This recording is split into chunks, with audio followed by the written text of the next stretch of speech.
Hi, everybody. Now I know people are going to be coming on and going off, and there's Tina. Okay, there's my sister Tina. Hi, Tina. Hi, Jules. Richie's raised his hand, but I can't see you. All right, we got to figure this out. Jonathan, how can I see? You said I could see people. How do I talk? Under the view menu in the top right, Yes. there might be an option for show non-video participants. Yes, got that. Okay. So lots of names. Okay. And then I can also toggle. Oh, good. Look at everybody. Yes. Okay. We're having a party now, everybody. Hi. Get the karaoke out. We did that just so that you know, while the barn was standing. Oh, shit, right. Yes. It was glorious, though. So Jonathan, our genie tech person here, is also a genius at karaoke. So the next time, I mean, setting it up so that we could all stand there and start belting it out. But so there will be another karaoke time, I'm sure, in our future. So I'm going to see if I can see me, because that's a lot of people. All right. Well, welcome, welcome, welcome. Yay, here we are playing around. And so I hope that that's how you can enjoy our afternoon. Because it's Sunday afternoon and there are many, many things you could be doing that are not this. I know that. And so I want to have a great time. So I hope you do too. Now, the way that I had thought about this is not working. Okay. Jonathan will take your head. Yay, thank you. Some of you would like to, I don't know, somebody's knitting. I think I saw someone knit. Or lay on the floor, or I don't know, take a bath. While we do this, great. That's fine with me. It's fine with me to do whatever you're doing. Great, wonderful. I actually had my first Zoom experience of somebody peeing while I was talking to them. Okay, this is different. I have seen little Andrew, who you'll see it with Lauren's box. Okay, there's Andrew. We got to see his first steps because of Zoom. My God, the miracles. So I've gotten to be part of by being in your living rooms or whatever we may end up in. So I feel so much gratitude for that. And I know all of the limitations, but for me, wow, what this virtual world has allowed for has been really miraculous about the moments that I've gotten to share with people. So meanwhile, some of you want to actually do breakout rooms. So take a moment and consider that, because the way I've structured this afternoon is, and this morning for those Aussies of us, and wherever else you might be, is that I'm gonna talk about stuff, we're gonna do some things, and then I'm gonna say, okay, go take 20 minutes to go do the thing. So you can think about, where is your journal? Did you bring your journal or the paper, or I don't know, any scraps you've got on your desk like I do? You should see things like this, right? So you have stuff like this. So anyway, so you'll need something to write on if you want to, or you'll go for a 20-minute walk. I don't care. Have a dance party. I'm going to show you what Emily, my niece, gave me. It's a 30-second dance party thing, which I'll get later so that we can all do it for a moment. It's hysterical. So yeah, so now that you've had a moment to consider, if you would put up your hand if you'd like to participate in a breakout room. And what that means is we'll put you with one or maybe two other people, depending on if we're evens or odds. And then you can talk it over with somebody else who's kind of puzzling over the same things or wondering about the same things. But so you've got somebody to talk to in the middle of this. So then Jonathan's going to get your names, and so that he can hopefully piece it together and put you together, because this is about connection and contact. I had the best realization earlier. I'm so excited. This is my teaser. It's about connection. ... So I'll tell you more soon. So welcome to our manifestation class 2022. Doesn't that just sound good? And sound like my mouth, 2022. So welcome. So I'm gonna get right into this. Ooh, and I have one more note on my notes that breaks. Yay for breaks every hour. We're gonna take breaks. So probably 5 or 10 minutes so you can get up and stretch and move around. Yeah, because we do better when we're in our bodies. That's the idea. So, which is funny since I'm just sitting here in my desk, but I do have kind of a little bouncy pad, so I'm gonna bounce. Please move around as you would want to, because it's gonna connect you to your higher wisdom. I love to spout up this statistic. It's it sounds so outrageous, but I did finally Google it, because is this true? I read it first with Bruce Lipton's book, Spontaneous Evolution, which I highly recommend. He said 95% of our behavior is unconscious. I say that a little more slowly. 95% of our behavior is unconscious. Yeah, that's kind of intense for me, because what, 5%? That's all I've got. Well, I think a bigger question is, how do we connect then to the other, this 95% or whatever amount we can? Because clearly, if I'm doing all of these things, I don't have to think about everything that I'm doing all the time, because that would be really arduous. Right, so there are all these processes, my heart, my liver, my blood flow, all of that stuff that's just doing it on its own. Thank you, by the way. But then there's everything else that's still doing it on its own.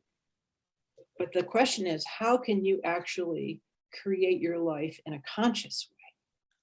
Because if you're around the EPI much, you're going to hear about unconscious commitments. And we say things like, and basically quoting Gay and Kathleen Hendricks, which taking a moment to pause and send them blessings, since much of what I'm teaching you today is from them, or at least I started with them. So they say things like, how do you see your unconscious? Like, good question. How do you see it? Where is it? Right? When I sleep. So how you see it is from looking at your life. That actually is from this wonderful man named Krishnamurti. Some of you know his work. Want to see what your unconscious looks like? Look at your life. Look at your results. Look at the results you're creating. That's the idea, is to start to really pay attention. And I mean, like, really pay attention, not just, okay, well, look at my bank account or look at my relationship or my job, but look at this interaction with this person. Look at your interaction with your computer. Look at your experience of the room you're sitting in. Like, watch for feedback so that you can see you are generating those results.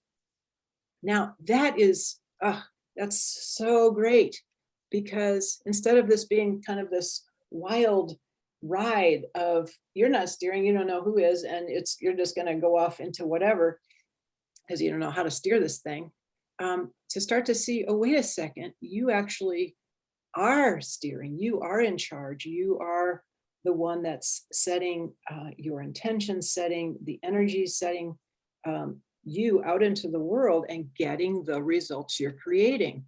Now that is such a big deal. It's such a huge concept to start to grok.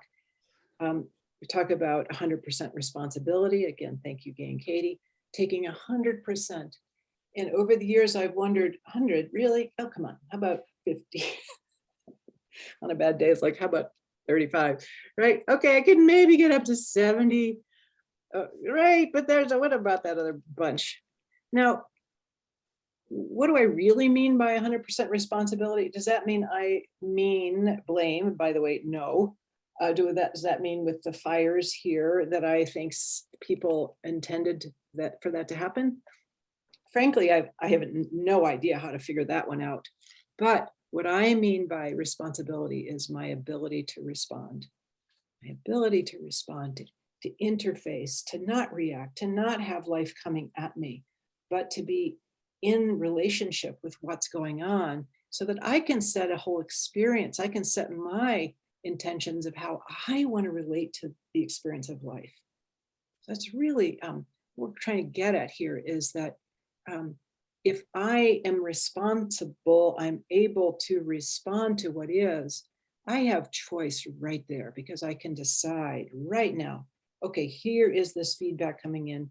How do I want to be in relation to it? So starting to set this up about conscious, unconscious, creating our lives in a way that we want to have our lives look and feel versus feeling at the effect of and victimized by life. I don't know how much of what I'm saying to you is a projection today. I'm doing my best. It's all story, but for sure, it's all story. But my experience right now of our country, maybe our species, is it's so easy to get caught into victim consciousness. Like these things are happening to me. My life is happening at me. I have nothing to do with this. I don't know why I grumble, why I'm having this experience with this person on the phone who I'm trying to interface with, or what's happening with my partner. I don't know why it's so hard to get up in the morning. You know, those kind of very basic experiences from moment to moment. And what do I do if I'm not in that victim position? How do I experience life differently?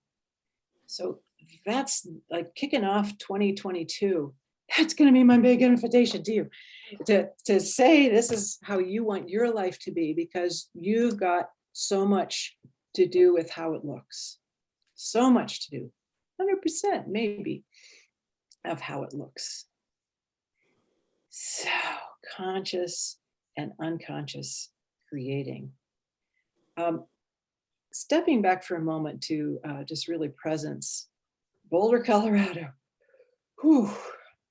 Feeling a kind of all this upwelling of kind of vibrations and energy and my body and it's kind of like that. Because 3 days ago, I couldn't even tell you, frankly, I've lost track of time. But in the near past, I actually was recording a video about intention setting and remarking about the winds, the crazy winds outside. You could kind of hear them on the video. And then that turned into that night, the fires had already started. And then really the inferno of fires that leapt across our southeast part of our, I guess it's all Boulder County still. I think that's right.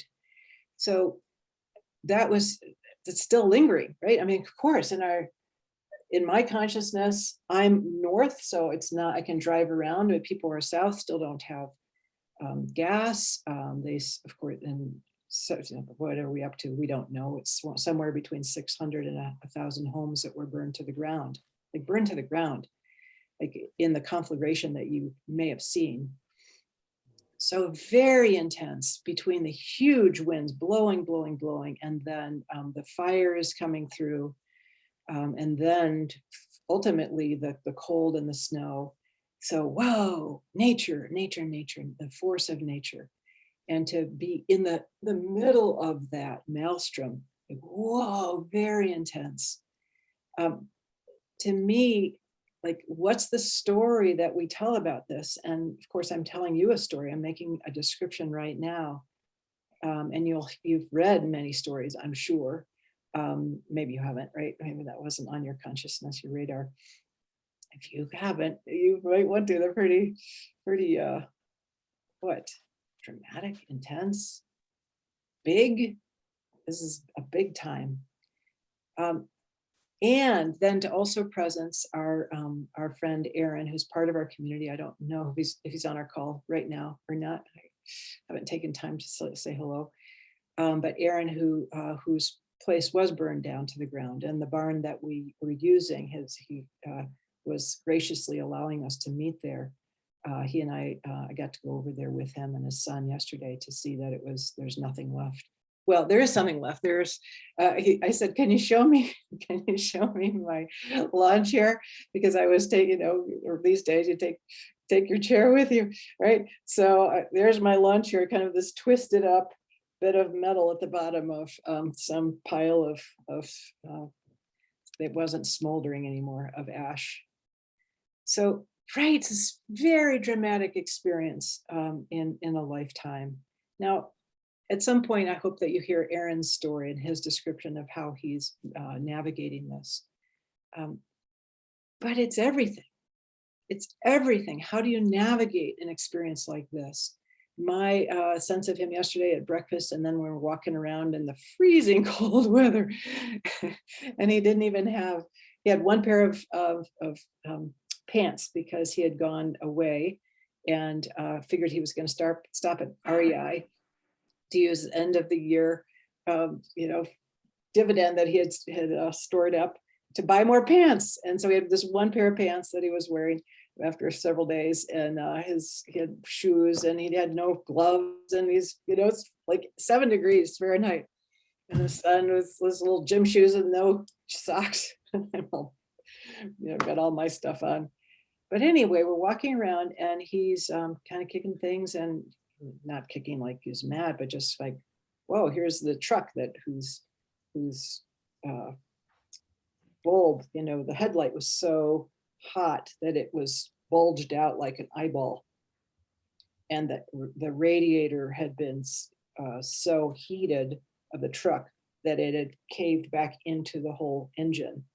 So we're walking around, and he had said he's been following this and surfing his own emotions, but he treated himself to first class on the way back from Nashville, where he was, and had a really good cry in first class. And then yesterday he was looking around saying, yeah, okay, here it is, facing into being with and telling a story for him. It's his story to tell, really, but what I heard was a story of transformation, of possibility and freedom. It doesn't mean that's the only story he'll tell. I don't know what he's saying right now, even in his own mind. But the story matters. The story makes all the difference.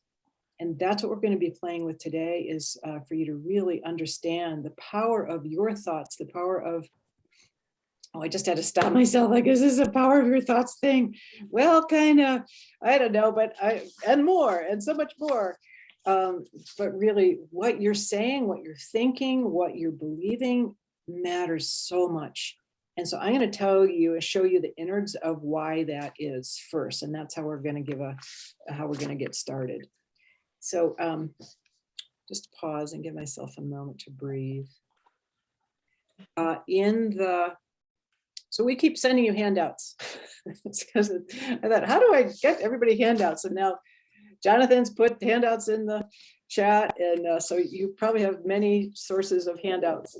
One of the things that we sent you, well, it was because Cynthia and Jennifer put this long flowing handout together. So it's got everything that you need on there. But I'm going to go access. How did I get here? Yeah, I'm going to share my screen and go find the first one that I want to show you, because there we go.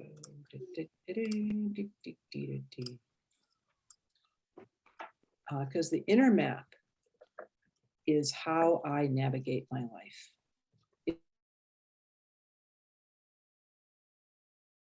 Oh.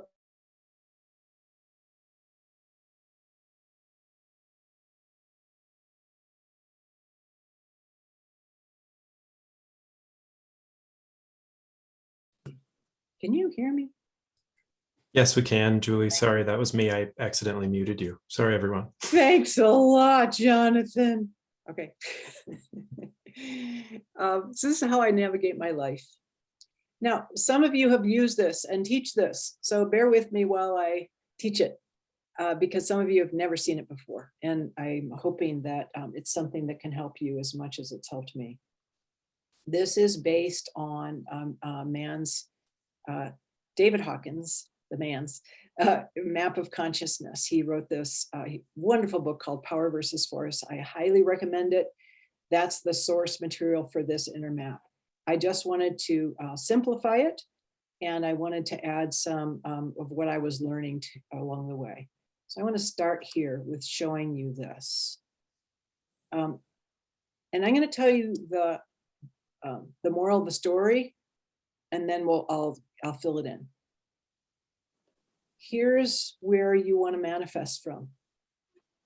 Here's where you want to create your life from, is Creative Brain.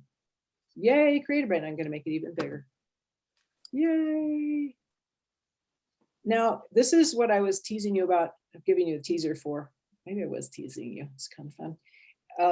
Earlier, because I had this realization when I was putting this together earlier today.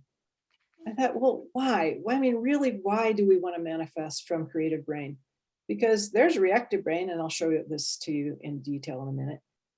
But like, what does it matter, really? I mean, if I'm in a bad mood and my day is a bad day, it's just really hard, or I'm trying to get myself back up here, what does it matter in terms of manifesting? And so here's my realization. Maybe I should have waited till hour 3 to give it to you, but Thank you. oh, sure. When we are in reactive brain, we are disconnected. When we are in creative brain, we are connected. And support to create the life you want is going to come from connection. Connection to you, connection to people around you, and connection to life beyond anything that we know. You can call it whatever you call it. You could call it nature, do you call it spirit or God, whatever you call that, it happens here. Now, I'm not saying there's no God in reactive brain. I don't mean that, but you're not going to be thinking about that.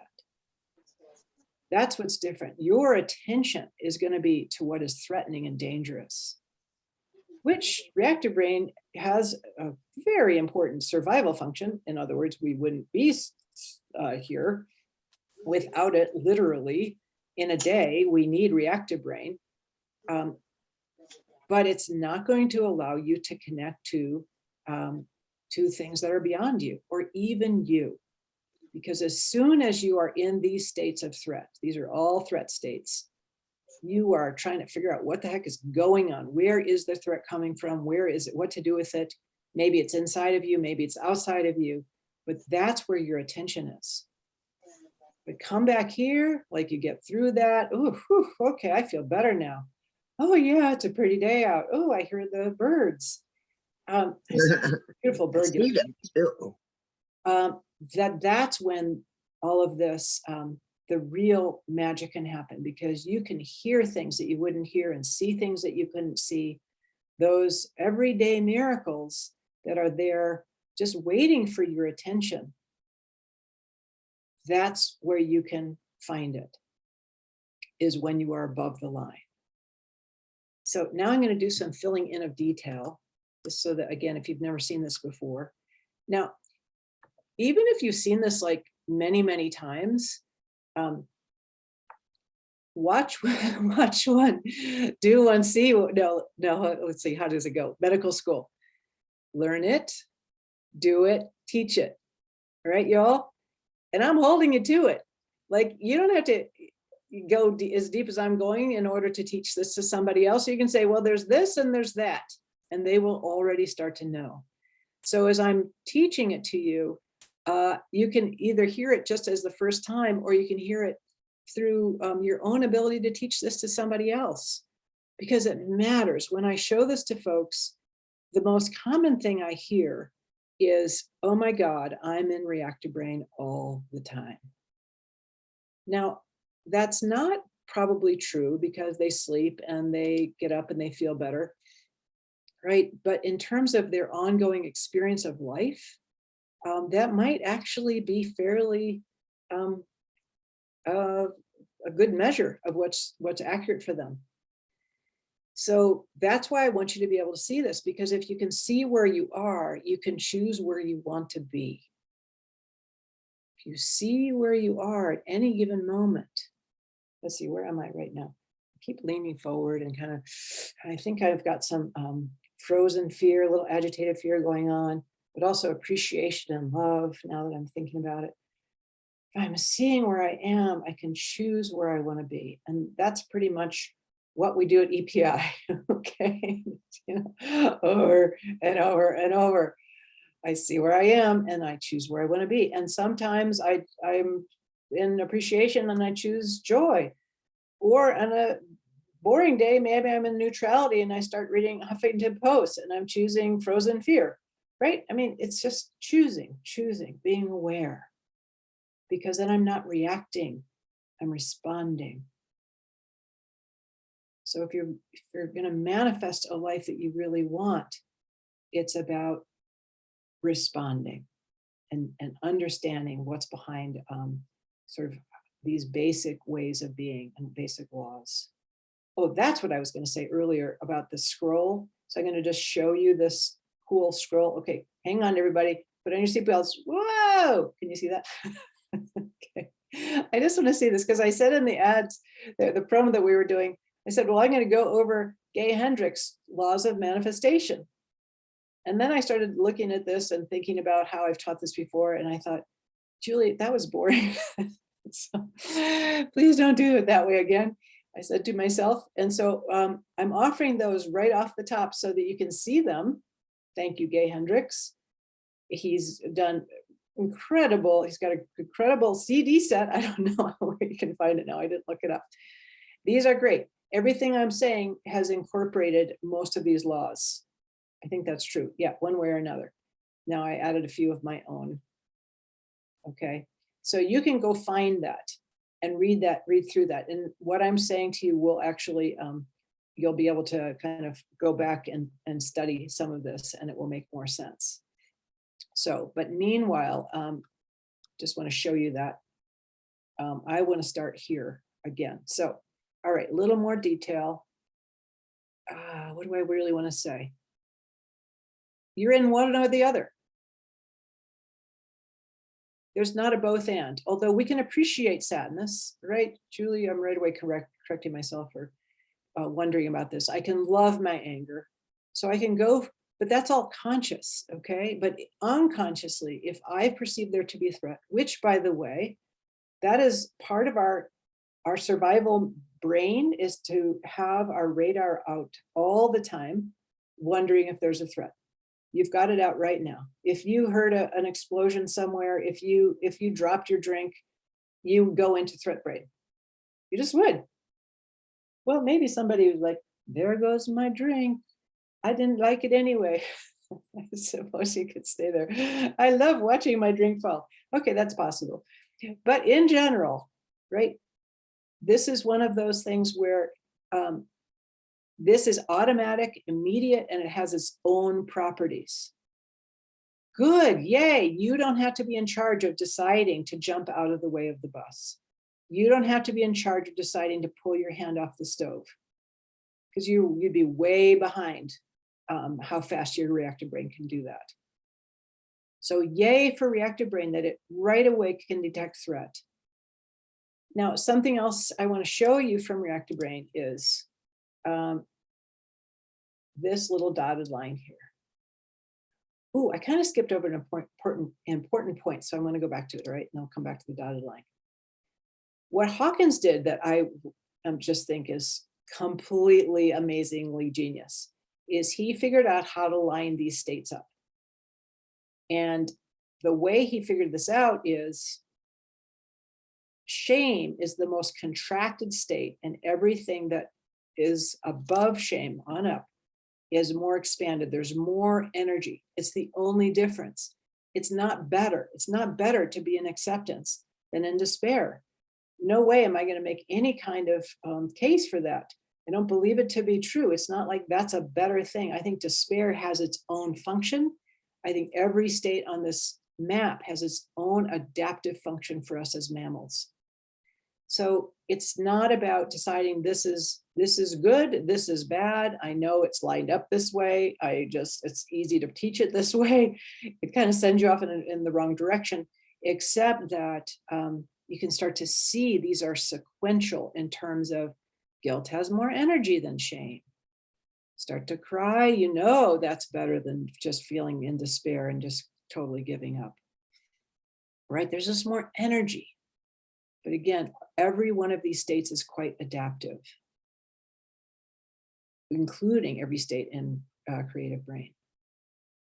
So the other thing to point out now, coming back to the dotted line, is, oops, my little post-it got stuck in my mouse.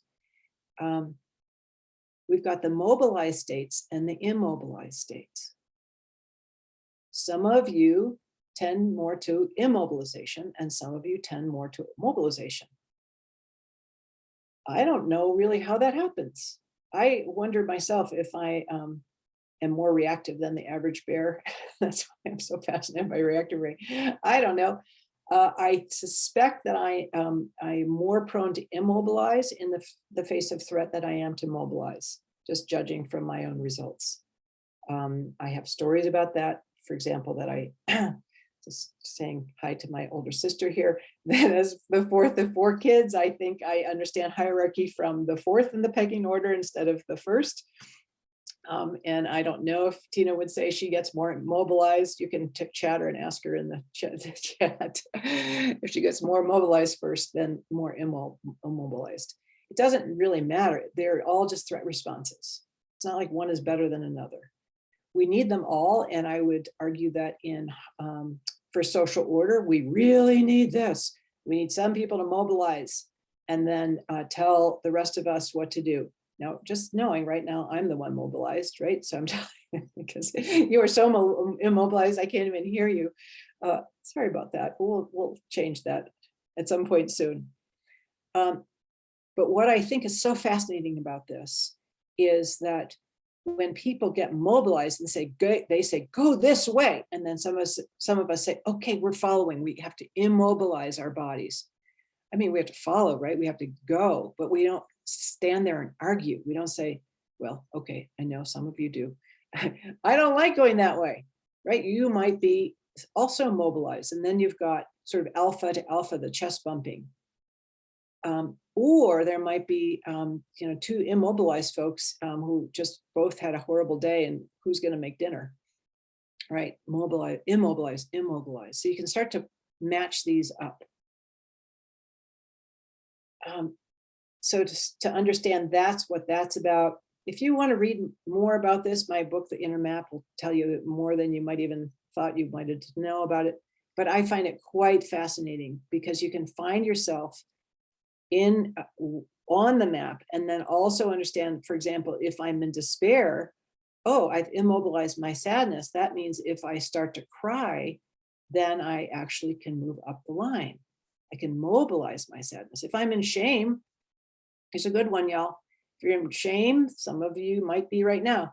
If you mobilize your fear and your anger and your sadness, you will move up the line. You probably will get up here. There's a reason you're not up here.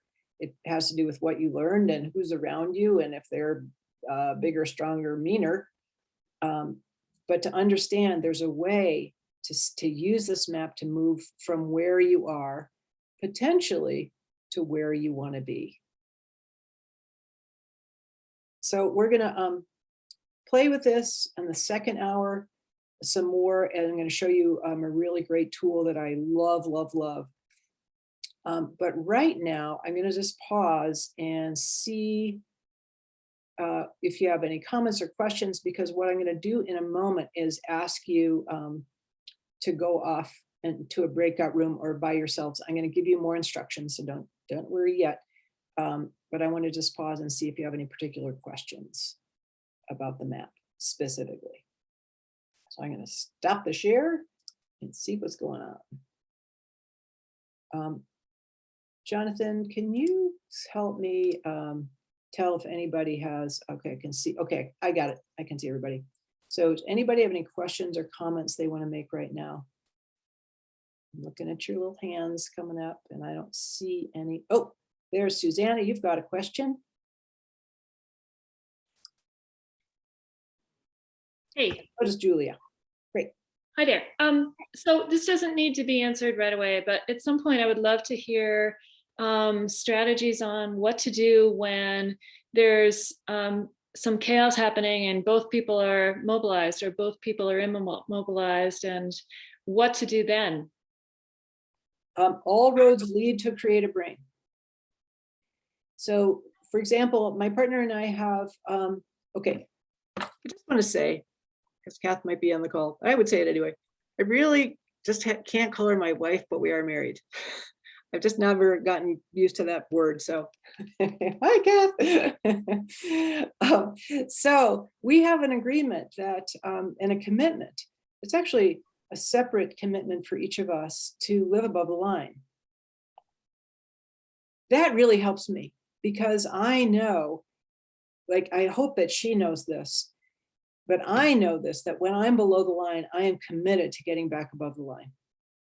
And I also know that if she's below the line, she's committed to getting back above the line.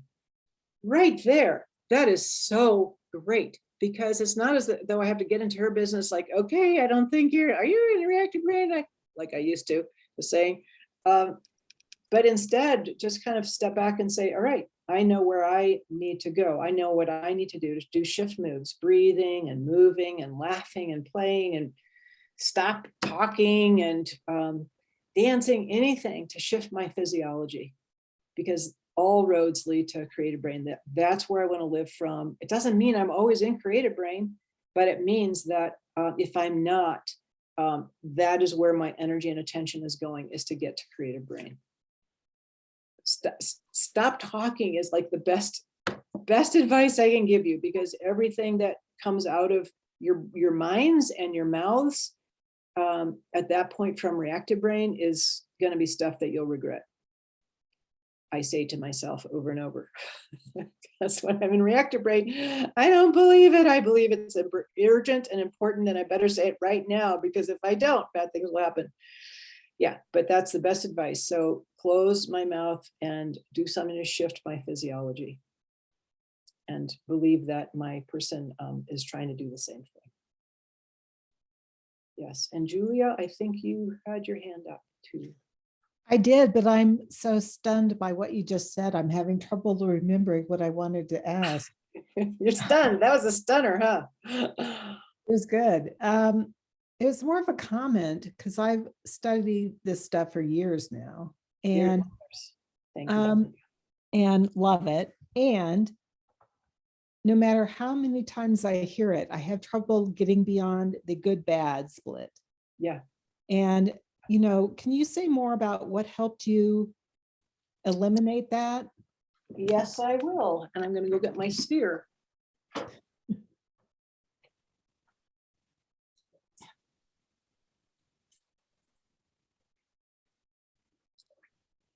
And I just want to add to that, Julie, that in the last year, I've had a lot of below the line times, a lot. I bet. Yeah. And they seemed justified. So absolutely. Yeah. And so, I'm wondering on a more kind of normal, boring day-to-day basis, not something extreme, how I can really embrace the whole line. So. Right. Not make creative brain better than reactive brain. Yes. Yes.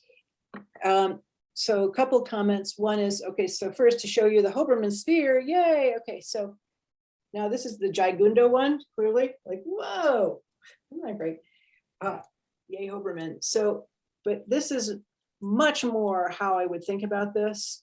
So instead of above, below, it's more of contracted, expanded, contracted, expanded. Right, so here's shame way in here, very contracted. We've got guilt, despair, maybe we'll get up to anger. Oh, here's neutral. Then look, we got all this beyond acceptance, appreciation, joy, and beyond. Like, whoa, if it could keep going, right?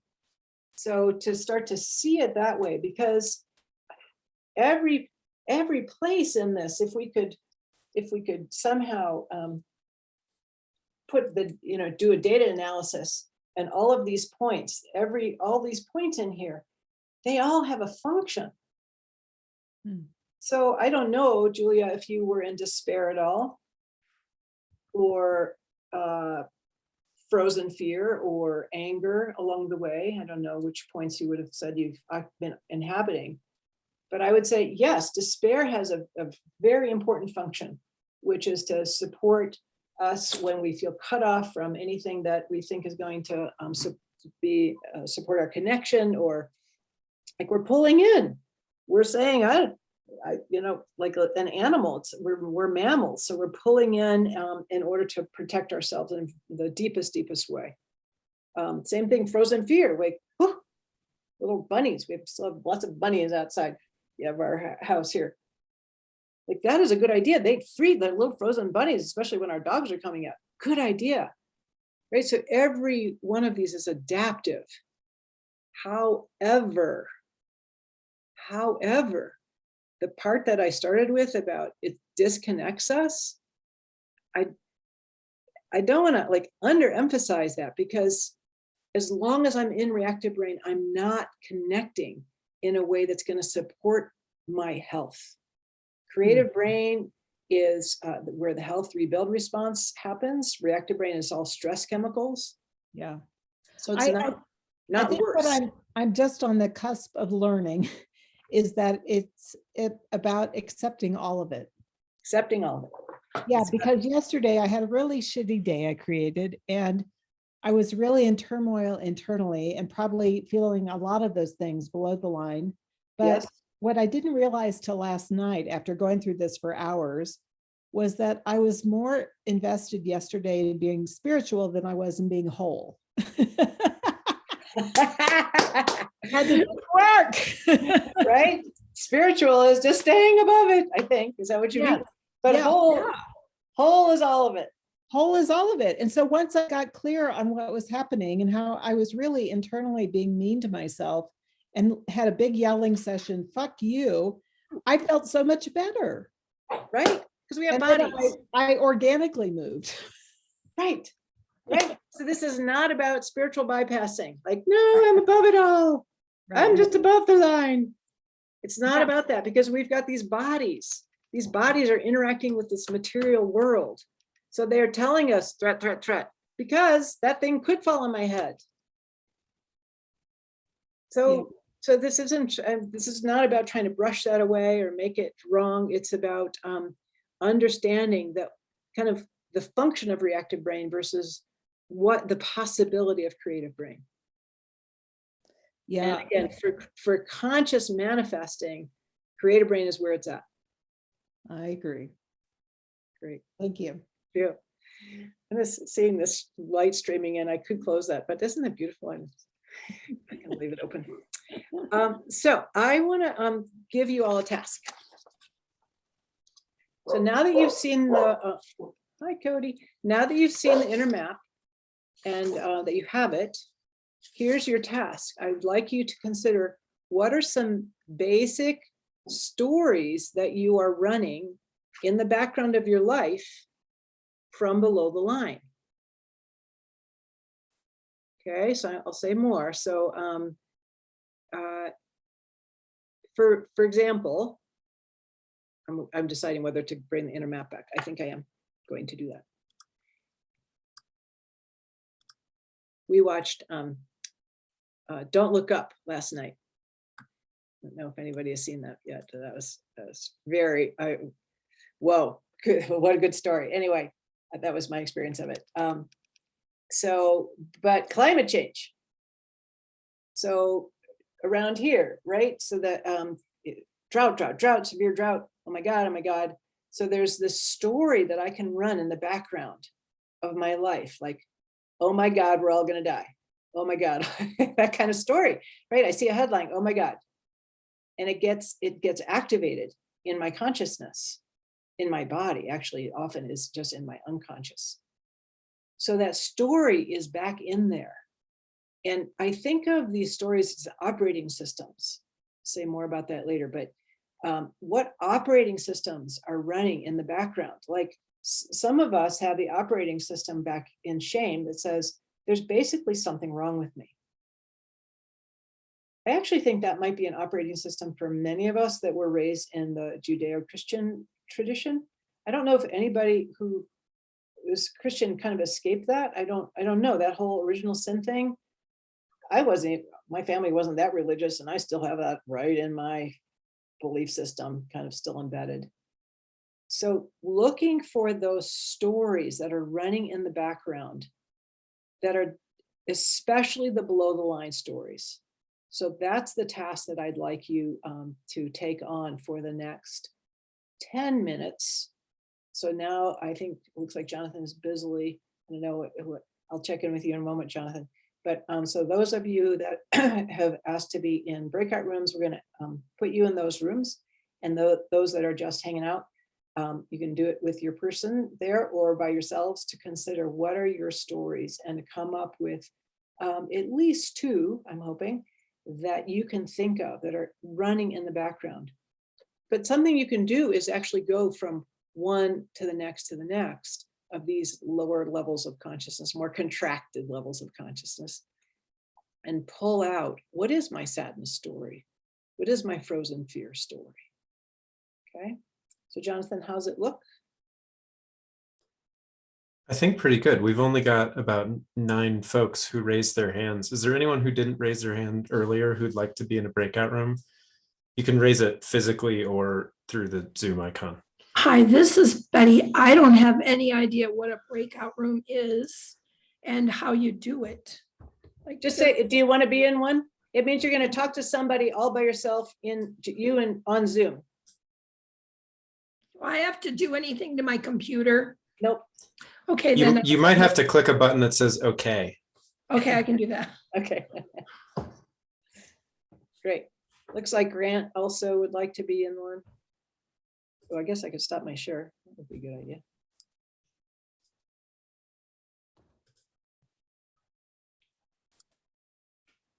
Okay. So we're going to take 10 minutes and that's your task. What are your stories that are running in the background from below the line? Write them down. Am I supposed to be seeing something? I think, oh, and Susanna's also, I think we're in process. Susan, do you want to be in a breakout room? Yes. Okay, I think it's happening. Yeah, give me just a minute, Susan. I might need to create a couple extra ones. So Okay.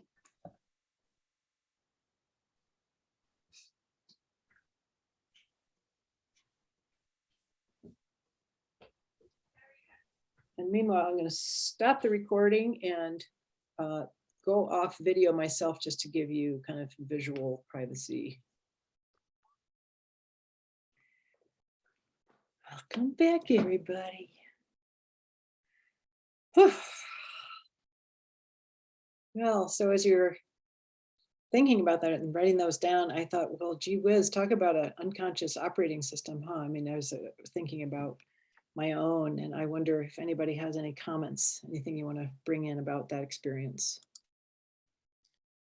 So valuable to have other people looking and seeing from a different perspective the thing that I've been dealing with for, like off balance about lately. But it's an old story. And yet my friend Grant just brought me back to looking at the triangle and how the thing that I'm doing is, although altruistic or whatever, below. It's just like, and hanging out in there. I just can't figure out, sometimes I can't see it. So it was amazing. Thank you. And Loretta too. Oh, I'm so glad to hear that. And thanks for bringing that in, that because some were quietly doing it by themselves. But the importance of other people, like how am I supposed to see my own unconscious? Just think about that. Like that's what this whole paradigm says. Okay, get to know your unconscious. Like how, where, right? How do I do that? I've once read that the best mirrors, still we can't see 30% of ourselves. So how do we see it? Well, other people will tell us. Sometimes not so kindly, but sometimes kindly, and being around. I mean, that's why we have a community. To keep the beat of that drum. That's why we have community. That's why from the beginning I've wanted people to be around me. Why I've been so interested in having playmates, because I can't see what I can't see. Right, and I can't know it till I know it. Some of these very frustrating parts of life. I can allow myself to see what people can help me see. So thanks, Bet. Any other comments you want to make? Yes, Julia? I was really interested to find out that I have a story that says I'll never be good enough. And then I have another one that says I'm superior to others.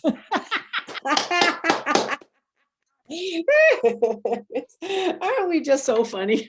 So what a collision. Yeah, that was fun. Yeah, yeah. Mhm. You and all of us. I mean, another fun thing about this inner map is the stories that we tell ourselves are the stories everybody else is saying too, including the one about we're superior. I'll say that. Yep. Mhm. Of course we are. Then we know so much more than those people do, unless we're the ones that don't know anything because we're pieces of crap, right? It's kind of goes together. Anybody else have anything you want to? Loretta, I think you're speaking, but we can't hear you. Still can't hear you. Can you unmute you? I think if you hit your space bar while you talk.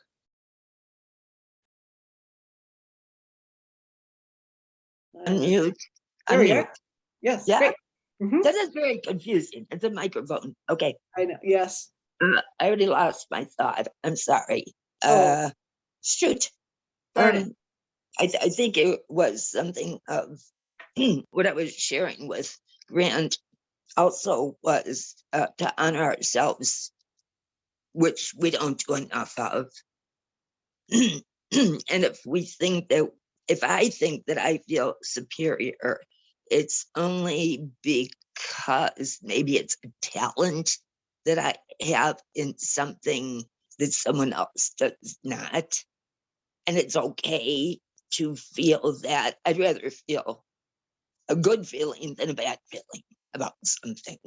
Well, terrific. Thanks for bringing that in, Loretta. And so what I'm going to do is just share the screen again to show you that map, because notice pride right here. Now there's the pride that says, yeah, I have my gifts. I came in and I feel really happy about who I am in the world. And I love to be able to teach. You know, that's kind of a connection and grounded pride.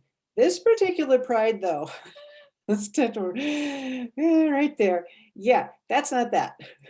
This is righteous pride. This is saying, I am better than you. Oh. Yeah, just to make that distinction or draw that distinction, because this is really important these days in all of the people, including like vaxxers are saying about anti-vaxxers who are saying it about vaxxers who are saying it about, right, political parties and blah, blah, blah. So a wonderful book you might have read called Caste.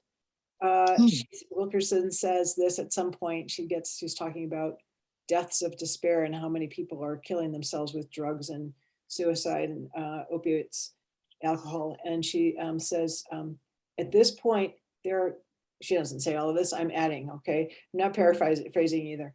But at this point, many of us are faced with, if we're not better than someone else, who are we? I'm not better than someone else because of their religion or sexual orientation or gender or race, or let's just make the list. If I'm not better, does that mean I'm worse? As if these are the only two choices. We're up or we're down. And I think this is often what people are fighting within, is it looks like the world is narrow to this. I'm up or I'm down, and I don't want to be down. So I better, do anything I can with whatever force I can to stay up. But this says, oh yes, I have gifts, I have genius, so do you. Yay, we all get to express who we really are. It's plenty of room, plenty of space for us to be who we really are. So Loretta, yeah, I think that's what you're talking about is, can love who I am, express who I am, be in joy with that, appreciate all of my gifts and all of your gifts. And finding time to do them is my biggest thing. Well, okay. So good segue, Loretta, because it's time for us to start talk about this next piece. But I did promise you a break. Let's take just 5 minutes, because I did promise. People do have biological urges, so go satisfy. Julie, I think Michael had a question real quick before we break. Okay, sorry, Michael, I don't see you, but there you are. Why don't you start talking and I'll find you. There you are. Michael, got it. Hi, it's Oh, Celeste. Celeste, hi Celeste. Hi there. Yeah, I didn't have a question. I was just gonna throw in my story. Oh, great. Yeah, my lifelong fear, I think I hit the manifestation jackpot with it this last couple of years. People are dangerous. Ooh, right. Well, People are dangerous. Yes. Did I do a good job of that or what? Well, that's a really important one, right? I didn't even know that I had that, but I was walking around with that basic belief up somewhere until my 30s, I think, when I don't even know what happened, but basically living in an unfriendly universe. And that's what I thought life was contending with an unfriendly universe. So I'm so glad you brought that in, Celeste, because what if that's not true? Albert Einstein has this beautiful long quote, and during our 5 minutes, I'll put it into the chat about really deciding between, are we living in an unfriendly or are we living in a friendly universe? Because that had not ever crossed my mind that I was wrong about that. I just was relating to life as if it were the truth versus it was a story I was telling myself. Not that it was a better story or a worse story or more accurate or less accurate. Is it true? Well, I would say probably, yeah, it's dangerous. Is it true? It's completely safe. Yes. Which world do I want to live in? And which wolf do I want to feed? So yeah, beautiful. I just love that you found that, because imagine if you weren't having to live from that. Just imagine how your life might change if people were not dangerous. I'm going to tell you this because I cultivate this now. So some of you have heard this several times. I cultivate seeing people as my friends. So I walk through groups of people and I think, well, in the old days, now I, with my 6 foot difference, it's a little different now, but I still do it. And I think, oh, you are my friends. Like, you would help me. If something happened right now, if I fell over, you would help me. Right. And just to really put that out into the world. Even now, I haven't flown through this latest Omicron thing, but when I last flew, like, I actually prefer sitting in the middle seat because I think to myself, these people would help me. I was between these 2 big brawny men once, and I just had this most delightful time because I thought, wow, if anything happened, I know they would take care of me. So cultivating those stories, I mean, that's what we're pivoting towards, is what stories do you want to live from? Because if these are the stories that are your main operating system, of course your life is going to look the way it looks, right? Of course it is. And so then shifting so that you can actually have the power of connection into creative brain. I mean, that's what the potential is here. So we're going to take 5. All right, because I promised, and then come back in 5. So I'm going to pause the recording. I had a super quick. That's that. okay. Yeah, so Loretta's point of we need to speak well to ourselves. Well, maybe, I don't really know. I mean, if we look at the chat, right, there's so much. It's running in the background. And so to me, the question is, how do we create something different? Sure. Not instead of, so Loretta, I'm just going to mute you again just because it's okay. just, not instead of, I'm not, here's a built-in challenge for us humans.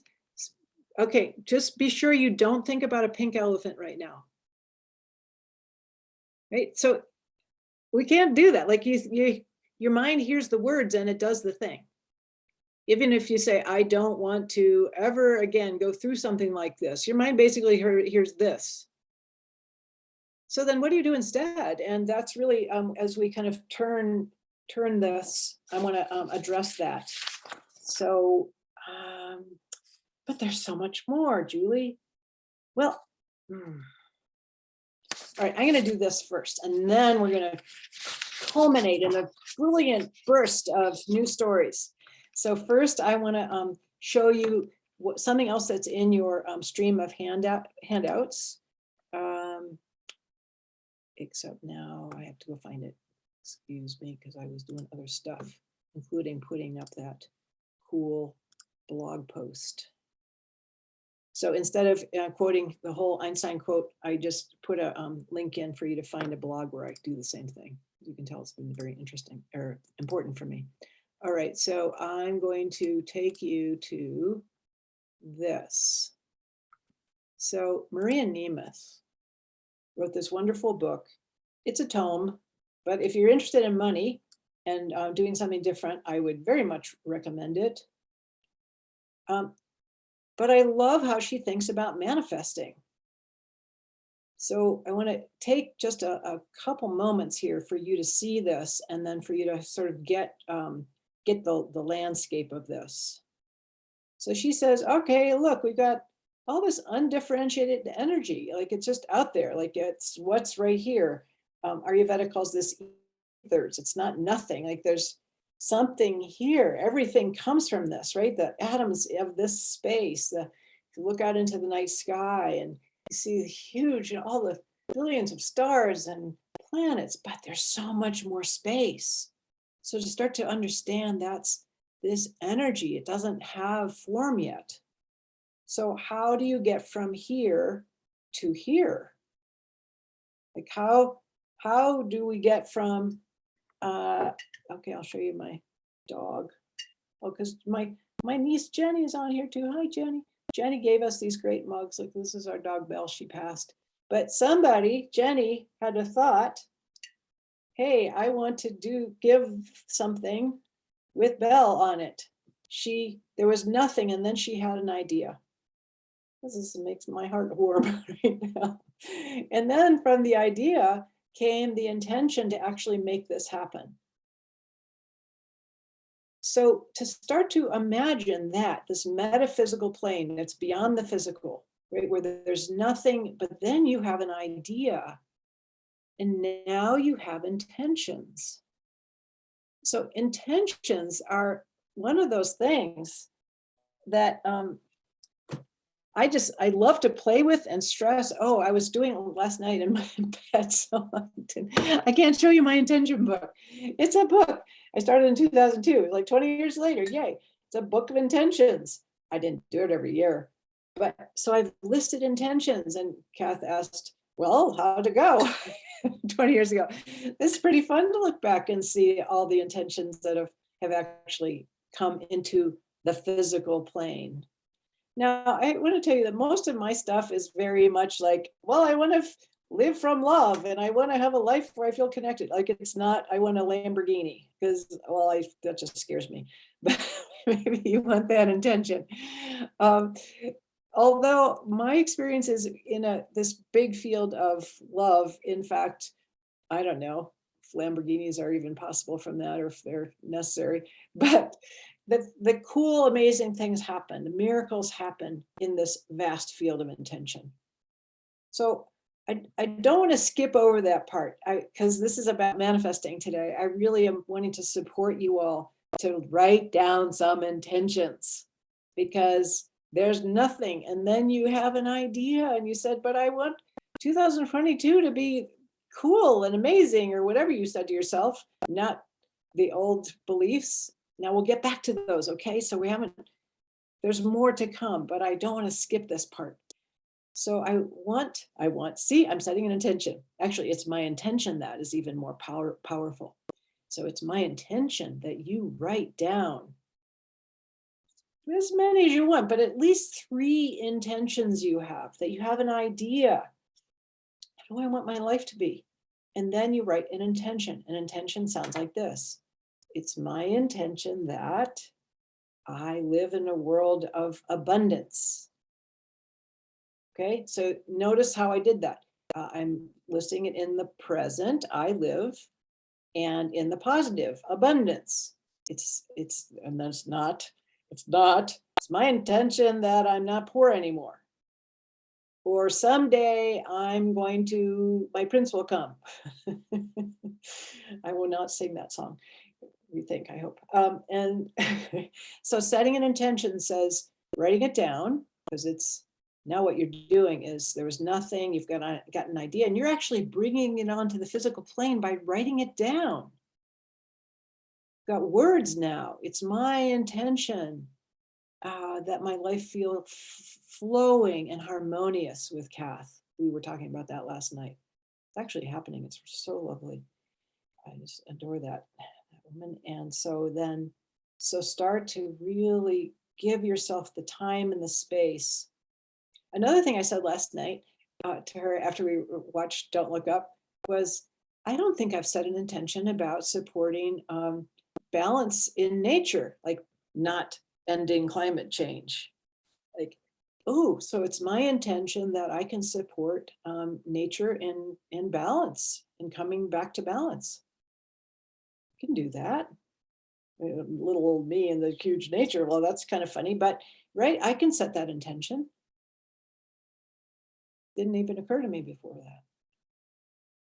Like, what can I do with this little light of mine? What can I do? What are my intentions? So I'm going to see if you have questions about that, but it's fairly self-explanatory. But it looks like you're writing. Yes, I'm not even going to ask if there's questions. I'll ask in a minute. And let's take, Julie? How about 3 more minutes of me being quiet so that you can focus and write down some intentions. What do you really want? That's my question. What do you really want? Well, I want to win the lottery. Okay, I'm going to be quiet and soon. I want to win the lottery. But what would the lottery get me? Well, I could quit my job. Okay, so then what would quitting my job get me? Well, I could enjoy myself. Oh, now we're getting somewhere. It's my intention to fully enjoy myself, to create a life of joy. Create my life as a masterpiece of joy. I was talking about that in the video. Like, it's a main intention of mine. It was from my teacher, Ethel Green. Right now, I'll be quiet.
I see you, Shannon. We'll get to you. But let's, on the other side of me being quiet.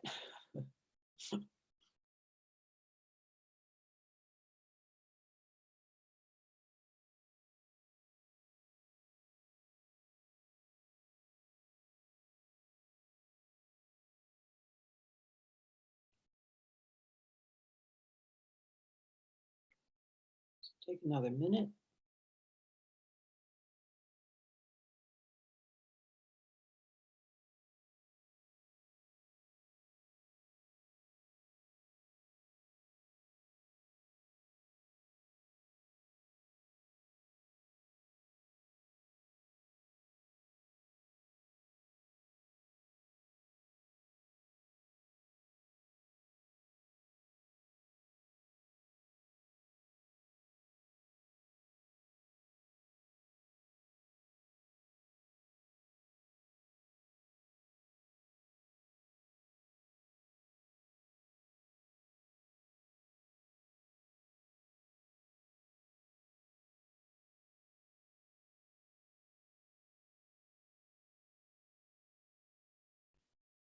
something like this is something you could, of course, work on into, later tonight or through the year, or anytime you want to notice your intentions and adding to them.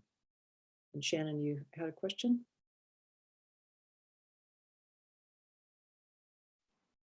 Yes, I did. Thank you, Julie, for putting this on for us today. My question, as I was writing out the intentions, I wrote one out and my brain was like, that's not true. And so I was curious, it made me think about the statement that you made earlier about, is this a safe place? Did I hear that correctly? Or something? Yes, are we living in, yes. To Celeste's question, or I thought she's been running her operating system from the people are dangerous. Yes, I'm talking about friendly and versus unfriendly. So how do you hold an intention? Or I guess, let me go back to the original question. The original question that I had was, should the intention be written where we are 100% responsible, where it doesn't involve anyone else, kind of like when we're practicing so and we're expressing our want? So instead, it's my intention that people around me will be nice to me. Yeah, something like that. And actually, the intention that made me question was, I live in a world of honest people. And I just got off of a trip where there was a lot of two-faced behavior from my perspective. Yeah. So how about I live in honesty or integrity? So it should be more based on actions that we are just responsible ourselves and not about others. Well, and I can feel it in my body. Can you, Shannon? I mean, you already kind of were questioning this, the difference of the power of that. Like I can actually, okay, I understand for me what that feels like, honesty, integrity. I don't really know how to judge someone else. I have to like put on my antennae, and I'm already probably in reactive brain doing that versus I create honesty all around me with every interaction. I mean, like there's that. so much power behind that. I like that. Okay. Great. That Okay. answers. All right. Done. Okay. Now there might be more questions, but I want to, before I unshare the screen, I want to show you the rest of her chart. Kind of think of it as her vagina chart. Are you going to birth something? Well, it's hard to unsee that now, but anyway, this is something that she said that I've quoted her so many times because she's writing about money, right? The energy of money. But she says, hey, everybody, there's not just one way to manifest something. Money is one way. If I win the lottery, I can live the life I want. She said, but no, look, we've got 6 different energies that take things from that metaphysical to the physical. Money is one of them, but time is one. Physical vitality, the energy that we wake up with in the morning, is a way. Do I have the energy to work towards what I want to create? My own creativity. Oh, there's creative brain. Like, can I be creative enough to imagine the next solution? Do I have people around me, the connection, the support that will allow me to move from here to here? And then, is this fun? Do I enjoy it? That's really big in terms of living from our own gifts. It's because we love to do those things that we keep doing those things. So to keep in mind that as you're manifesting, maybe you don't have the money to do it, but you may very well have plenty of creativity to do it. Or maybe you are wealthy in support and connection. I think that's what Aaron was talking about yesterday, that he felt so supported and connected with people. Doesn't have a home at the moment, but he sure has love and support. And he's just bubbling over with creativity. So to start to understand that if you're going from here to here, you've got all this going for you. And don't overemphasize money as either something that you've got plenty of, and so yeah, you're set. or as a limitation because you don't think you have enough, versus seeing this kind of whole picture as all of these. This is also really important if you're in a relationship or a family where you might have more of one than another. Maybe you are working so much you don't have very much time or physical vitality or creativity or enjoyment, right? But it seems like that's a good idea. But maybe it's not. Maybe it's not actually helping you get to your goals. Or maybe you're the spouse of somebody who is doing that and you've got lots of time and creativity, physical vitality, but you end up thinking that you're less than because you aren't earning as much money. And I would say, whoa, watch out for that, because you are bringing all of this to the table in terms of supporting your mutual intentions to come into the physical plane. The other thing to emphasize from Nemeth's stuff is this: isn't this great? The trouble at the border between the metaphysical and the physical, and that's right where our monkey minds jump in. And as Loretta was talking about, our limiting beliefs kind of get in the way of generating from here to here. So I'm going to stop the share and just check in, see how you're doing with all that, because that was a big chunk of information. If there's any comments or questions? Can an intention be too, like not specific enough? Like, I sprinkle fairy dust. Like, does that have to have, like, do I have to have more punch to the back, Or heft. Well, thanks for asking that question, because it's a point that I almost forgot to make. I said intentions in the broadest of ways and have I don't know anything about how this is going to happen, but feels like I'd like that. Like plenty of time and plenty of abundance. Actually, years and years ago, it was a really hard time in my life. And I just noticed this awful thing. Oh, it turns out my heart feels like a stone right now.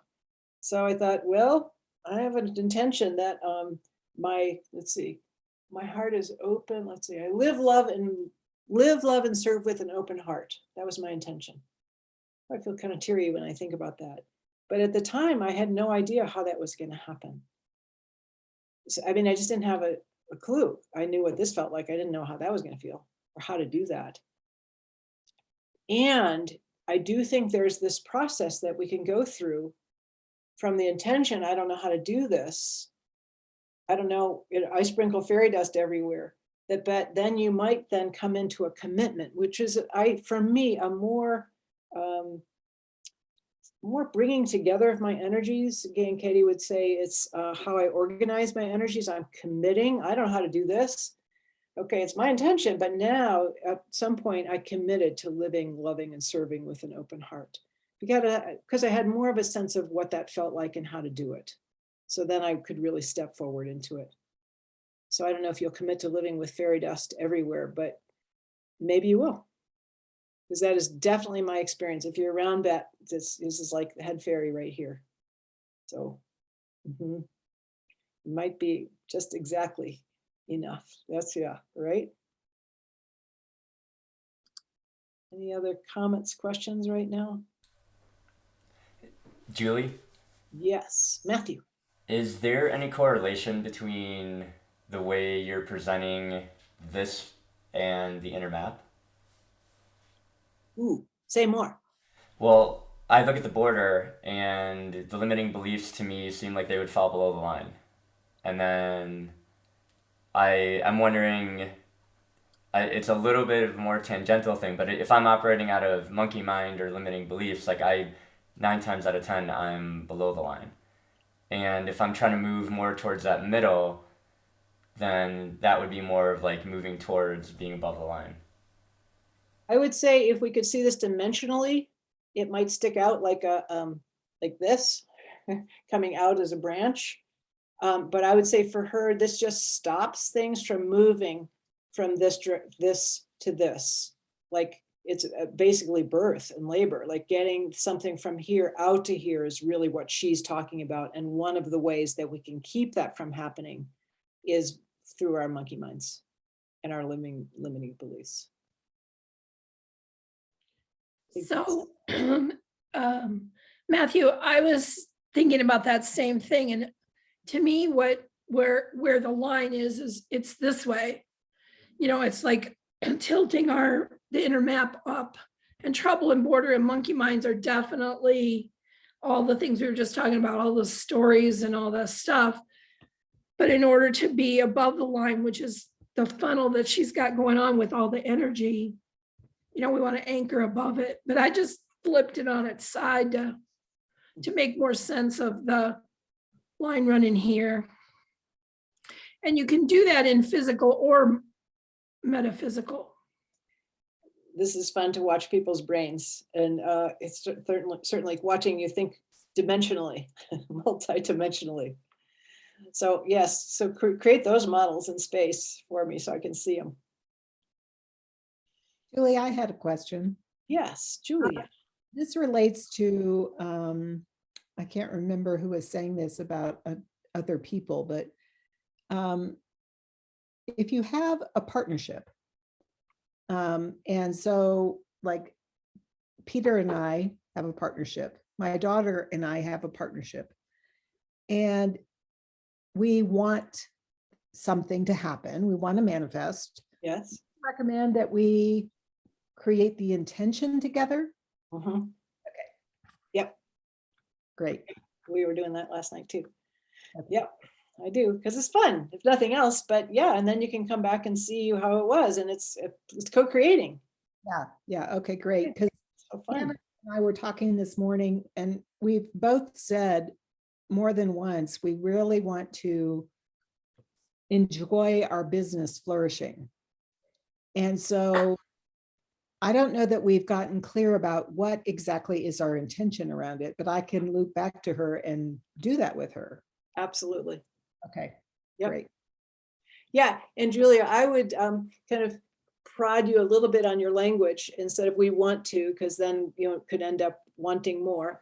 It's our intention that our business flourishes, and then we commit to creating a flourishing business together, right? That you start to bring it in more until then, and at some point kind of walking around with, I mean, my guess, even as I'm like thinking about you and Hannah, you have a flourishing business together, like already just the ideas, the energy moving through is flourishing.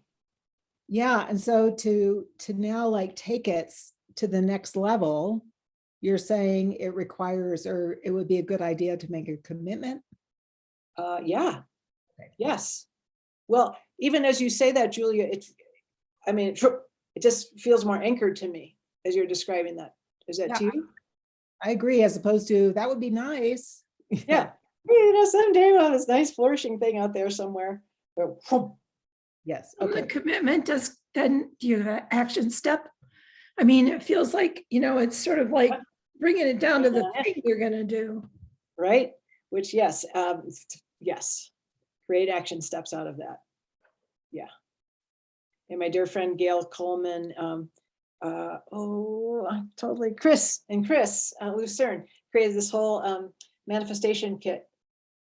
Oh, I can't remember the name of it. And they have a whole process of, yes, commit intentions to actions.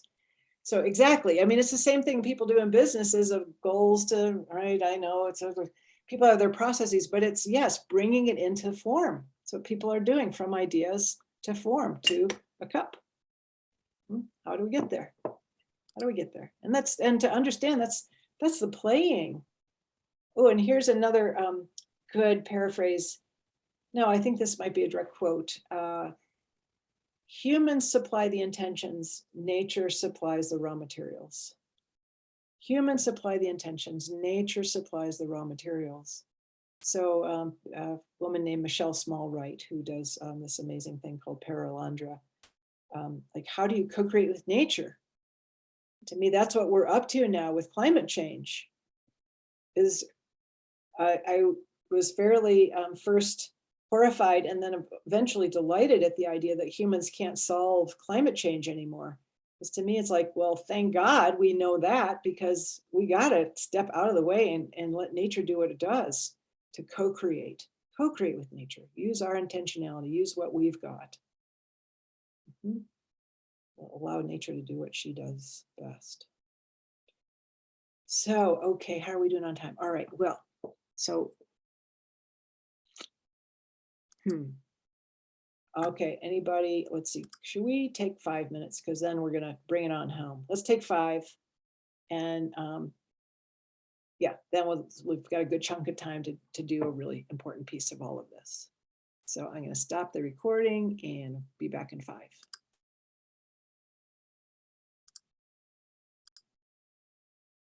But I see your question, but I don't understand. Surprise. So like, if you created that live, love, and learn with an open heart, whatever that was, Yes, intention, live, love, learn are 3 different, big aspects. So the intention really is the open heart. And you're applying it specifically to those 3 areas. Is that how the intention? live, love, and serve. Yes, live, love, and serve. Open heart across those, yes. Oh, it's serve. Okay, so like if I have one that's like, I'm open to the possibility of living in abundance, or something like that. Possibly. That we gotta go beyond living with someday, maybe thinking about possibly ever Possibility. dreaming of. So I should just cut out possibility and Just cut out live that. in abundance. Is that Yes, the right. What do you open really to want? possibilities is like a whole nother issue, but I shouldn't put it in with abundance, right? Because then you end up with a bunch of possibilities. And I don't do any of them. Okay, thank Well, you. right? Bye-bye. Well, or I don't know, but I'm used to sort of both giving and experiencing kind of a lot of shit for unconscious commitments. Like, I hold people responsible. Oh, that's your unconscious commitment. And people like Julie, right? Unconscious. But how about if we understand that we are equally capable of creating consciously and maybe even more powerful at it? So to start to kind of step back and even if, like, let's say, what do you really want? Like, do you really want to live in abundance? Flow. Yeah, abundance, not necessarily money. I mean, abundance for me is like money is, how I am. I live in abundance. That's like another whole story. But just the abundance in general, like I want to have, like a full basket of love, kind of thing. Full basket. But beautiful. Not an open to the possibility of living it. I guess that's where that's limiting my intention, right? Yes. Money right. is in there, so possibility always. Okay, I got it. Thank you. Well, and stepping in now right away, I don't know if other people could feel it, but let's bring in the upper limits problem. This is straight from Gay and Katie stuff again, so nodding to them. Upper limits issue, feeling too good. The only problem there is feeling too good. And so I wonder, but if you're willing to feel good, because if you were like in the basket of fruits of the world of abundance, or however you're putting that and painting that and describing that, because I can imagine you're already seeing it everywhere. Right. Then how good are you willing to feel? Because, wow, I mean, that's really what I've been playing around with is once I know that's my intention, because Betty Quigley, I'm right away imagining you could name 10 things right now that you're completely abundant with and in. Oh yeah. Right. So then setting the intention, it's so fun to me to see, oh, it's actually so often already in my existence. Maybe it's not my ongoing experience because I haven't let myself feel that good. And now I know debt and money and blah, I right, there are realities here. But I don't even know, because we all apparently have internet. We all have computers. Maybe they're borrowed. Right? We are living in abundance. And so often we don't even notice it because we're not framing it that way. And I guess what I've done in a couple of these when I was writing that up there is that your intention with an open heart is the thing. There's not anything limiting that. Right. So in writing the intention, I think where my error may have come in, even though I've tried doing this for 400 years now with you, is that you can't limit the intention. Right. You know, you No. got to set it big. Set Okay. it big. So take out the crap. Take out all the qualifiers between you and feeling really incredibly amazing. But know that the upper limits problem is a real problem in that our bodies are not wired for that. So I've been feeling great this last days and days in a row, and a little app thing saying, how good do you feel today? Great. Well, I don't know if I will tomorrow or in 5 minutes. But I do have a sense of, okay, this is possible. Like, am I willing to feel this good? Yes. It's taken me a while to let myself feel this good, but to allow for my body to catch up with this, and also to start to imagine it's possible. It's possible. Because it seems like from many of the things we might encounter, what people say to us, what we say to each other, it's not even a good idea. Like, what's the matter with us? Versus, no, there actually is a way to do this. And what's the end? And I'm going to talk more about that. So I don't even want to, I just want to stop myself right there because I want to take us to this next part. Yeah, I'm just looking at you all right now. So the end, this is the part where we start installing a new operating system, y'all. So first check in with your body. Like, how good am I willing to feel? Over the years, I would say often my answer is not that good. For whatever reason, because it's not funny, or because, okay, sure, you might be having fun, but that doesn't mean I can, or, right? Whatever my reactive brain mind wants to say, that little tyrant. Yeah, doesn't mean I'm the victim. Just means what it steps in is sure is very clear. So shifting gears into the life that you want, if you are willing to feel this good, right? You started to write intentions. Now, that list, if we scroll back through the chat of those things that people say to themselves, ooh, right? Ooh, I'm not reading them out loud. I could have said every single one of them, right? To understand that's what is in us. And in fact, I would say when we feel low, we are grand self-hypnotizers. So if you think back to, it was so long ago, an hour and a half ago, when you were writing out your stories from below the line, on a day, right? You could wake up and you could be saying that to yourself. And you believe you. And sometimes you could get other people around you to believe you. That's kind of a skill, wouldn't you say? I trained in being a hypnotherapist. You've got the talent in you already because you completely believe it's true. That whatever state you're in, that's part of being human. Whatever state we're in, we believe ourselves. Again, one of those sort of weird things too. Can bite us in the butt, because if I'm going to argue for my limitations, I'm going to say, but no, it's true. Don't you see? I'm remembering a conversation with Kath, like, no, really, how many times have I said this? We really don't have the money. She's like, and then she counters with, are you kidding me? I think she might want to slap me across the face.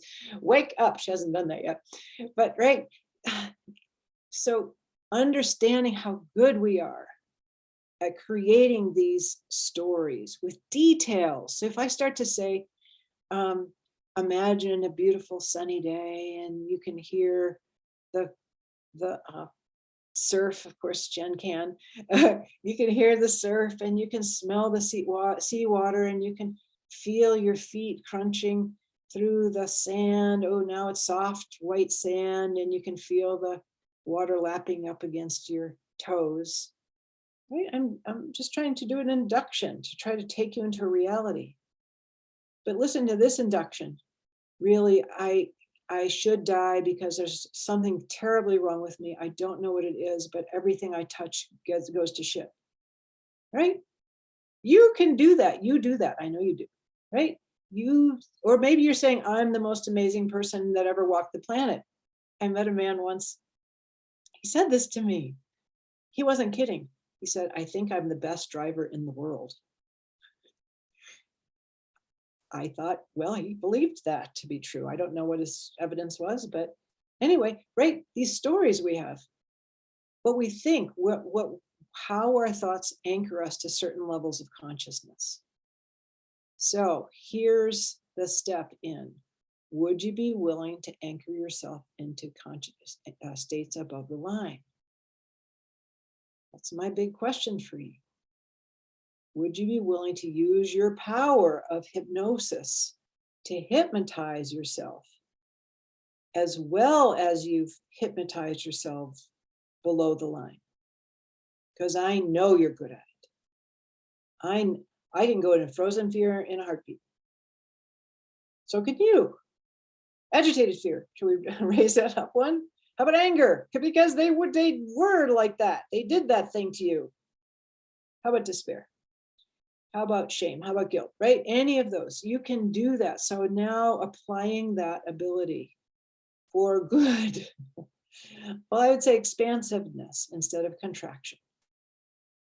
So that's what I want us to play with in this last hour, is for you to start to know how good you are doing this, and then to know how to do this better in a more conscious way.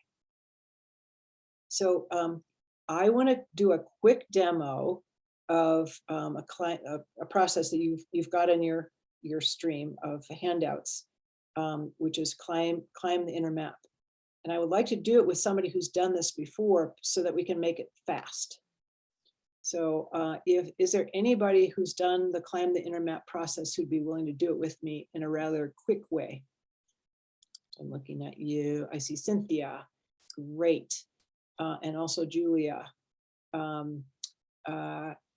Cynthia, are you okay with me asking Julia to do? Okay, because I want to say, dear friend, colleague Julia, who I actually put into my book, The Inner Map, because she had such a great story about this process. So that's why I'm especially asking her to help me with this. So let's see, I'm going to go find the page, and look, it's not there, but it's there. That's what it looks like. Climb the map. All right, so we've got 2 pages. This is the demo, like just so you can see the example. And then this is the one for you to be able to fill out later. But first I'm going to unshare that because I don't need to, because it's a very simple process. I don't need to read it to do it with Julia. So my dear, so we're going to start with what's the issue? Pick one, huh? Well, the issue is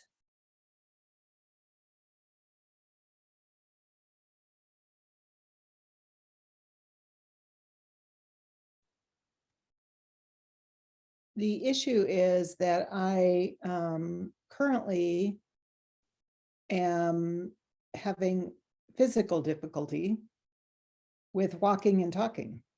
That's the issue. Okay, great. Physical difficulty with walking and talking. So what I'm going to do with Julia as we climb the map is start at shame, and we're going to climb all the way up to peace. So Julia, what's your shame story about having difficulty walking and talking? My shame story is that, of course, I got cancer because I'm not good enough.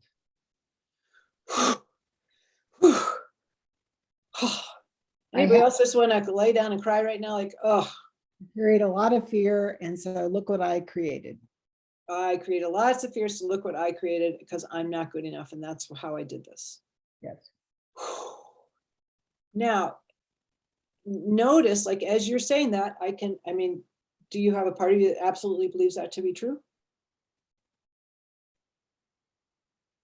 A little part, yeah. A little part. Not the whole part. Right. The little part. So on a particular day, that little part could probably be screaming in your ear. Yeah, it gets louder some days more than others. Right. So notice I'm not going to argue with that or say, well, think positively. I'm just going to acknowledge that story and to know that's anchoring you to shame. Yes. So going back to this, starting to understand we have the ability to consciously anchor ourselves to a certain state of consciousness. I'm going to say that again, a little slower. We have the ability to anchor ourselves into a certain state of consciousness. And Julia just demonstrated that with her shame story. So thank you. And then you could add details to it and remember the times you felt afraid and remember the times you thought, see, I'm not good enough, and add more heft to that sand beneath your feet. Yeah, great. And so then, go ahead. All the evidence. You've got plenty of evidence. I mean, that's the thing about getting into a certain state of consciousness. We will find the evidence. It will be there waiting for us from our memories, from the past, from looking out into the world, called attractor energies from David Hawkins. We will find it sitting there. So nobody can prove we're wrong. So then, Julia, what's your guilt story? I feel guilty because I've had signals along the way that maybe I wasn't taking the best care of myself, and I didn't act on them. Great. I should have acted. I should have known. Great. I should have known better. I should have known. And what's your despair story? My despair story is I'm going to die because I fucked up. Fucked up. I'm going to die. And there's really nothing I can do. Yeah, apparently not. I thought I was trying lots of things, but it wasn't good enough. It So wasn't good enough. And so we're kind of right back down to shame. yeah, And so notice we could just sort of hang out in those three places for a while and in a day, right? I'm not good enough, and I didn't do enough. I And ignored the signals. I ignored the signals, and here I am. Yeah. So just again, anchoring into those states of consciousness.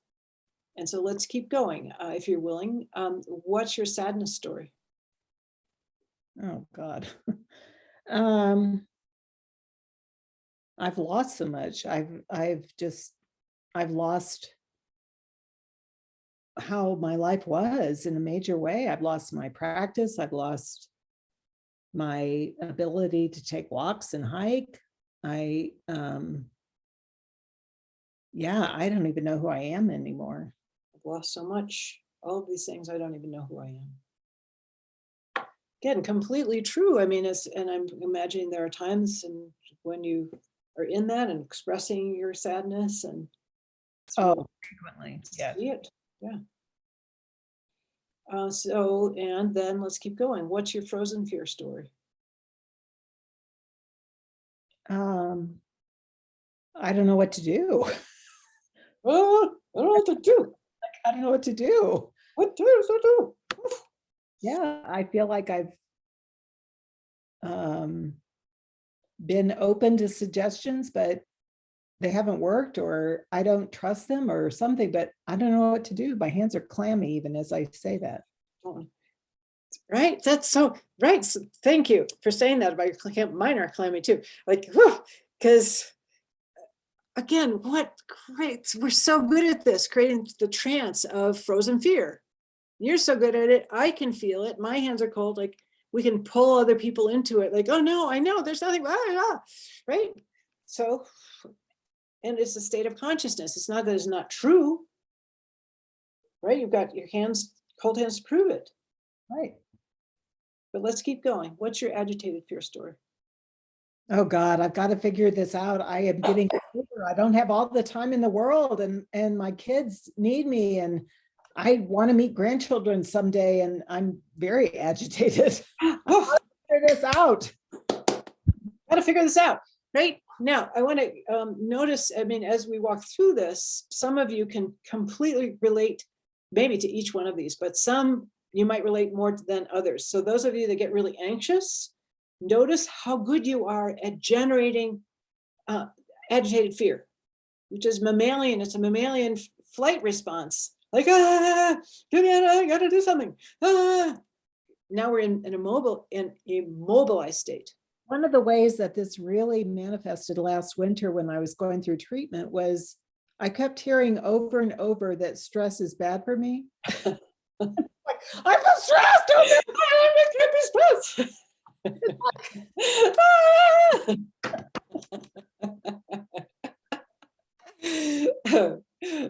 Yes, I know. Stop it. Just stop it. Stop thinking about it. It's an old Bob Newhart sketch about that if you ever want to go see it. Okay, so then let's go to anger. What's your anger story about this? This is so unfair. So fucking unfair. I did not deserve this. Deserve it. Yeah. Yeah, it just enrages me at times. This is so unfair. It's so wrong, and I didn't deserve it. I did not deserve this. Nope. Ooh, I think we just got up to pride. I think you're right. What's your pride story? My pride story is that, oh God, this one is a little hard to reveal, but I will. Thank you. I've done so much therapy and personal growth. I am so fucking conscious. And this should not have happened to me. No, it should have happened to those unconscious people. Exactly. Yeah, got it. Or at least less conscious. Yeah. Yeah, by God. Okay, so we've made our way all the way up through reactor brain, and notice that in any given moment we can have a conversation from all of those and agree and be like, I know those people, and oh my God, but I tried everything, but you haven't tried. Like, whoa. So, but let's keep going. And if you're willing to go above the line, then what's your neutral story? My neutral story is this is what's happened. It just is what my last year has been. That's it. It just is. Yeah. I don't have more to say than that. Kind of just neutral. Yeah. And Julia, what is that like to even speak that story? It's kind of a relief. Just, yeah, this is what's happened. Okay. So notice that. Just facing into, oh, this is what's happened. Going with Aaron to his land and seeing his buildings, like, oh, this is what's happened. Yeah. Oh, it's true. How much relief our body can feel. Yes. Oh, I just got goosebumps all down my legs. Yeah. Oh, yeah. Your legs. Yeah. And let's keep going. What's your acceptance story? I don't know the difference between acceptance and neutrality, I don't think. But yeah. It's, well, once we've turned the corner, I don't think there is very much, but the neutrality is really the facing into, oh, it is. And then there we are. So accepting is saying, oh, it is. Like letting our bodies really be with, oh, right, this is. So I think the Hendricks version is because I don't know what day it is. Anybody, I think it's Sunday. Like if we can accept it isn't in Australia. All right. So you have to, it's Monday in Australia, but the isness of the month. How about January? Yeah. Same month. It's January. We can accept January. Yeah. So whatever that feels like in your body. Oh, yeah. Okay. What I noticed in the last couple of days is that my resistance to this has really lowered tremendously. Like, okay, now I'm doing this. This is what I'm doing. Before I was doing other things in my life, and now I'm doing this. Kathy and I don't know if you know the Saturday Night Live character Chad.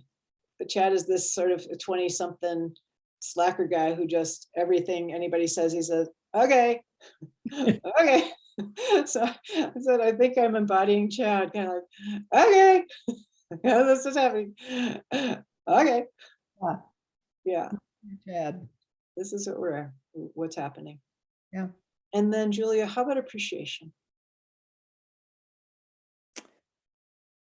Oh, I appreciate so much about this last year, just the outpouring of love I have felt. Oh my gosh, it's been amazing. And the miracles that have happened along the way for both Peter and I just is dazzling. And I appreciate myself for what a good crier I am. I am really good at crying. It is one of my superpowers, and it transports me every time to another place. So I appreciate that I can do that. Beautiful. How's your body doing now? It feels kind of a nice tingling. Notice everybody, Julia is now hypnotically inducing appreciation in her whole body, her whole being. She is connecting to that frequency and inhabiting that. You too can do this. This is not just Julia, even though she is one of the more conscious people.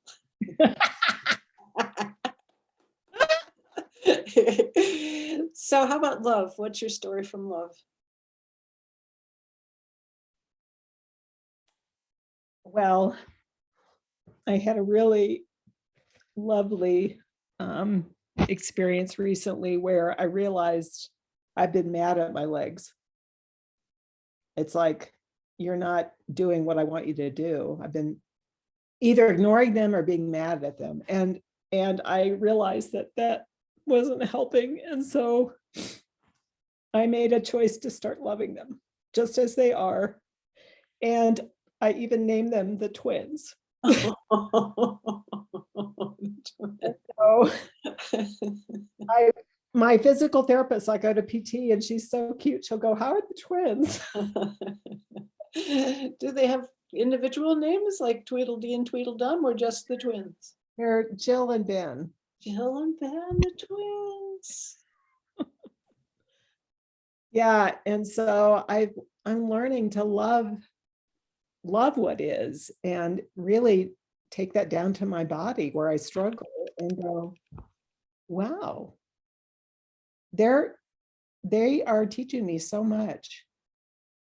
It's really amazing, because it's like, if you can imagine, going along in your life and suddenly talk about pattern interrupt. And now every, like if there was a watch that went off every 15 minutes and said, sit down and be quiet. And I do, because the legs say you have to. And before I invented it, and now it's like everything is slowing down. My mind is slowing down. I'm noticing things. Today I was cutting butter and I was like, look at how I cut the butter.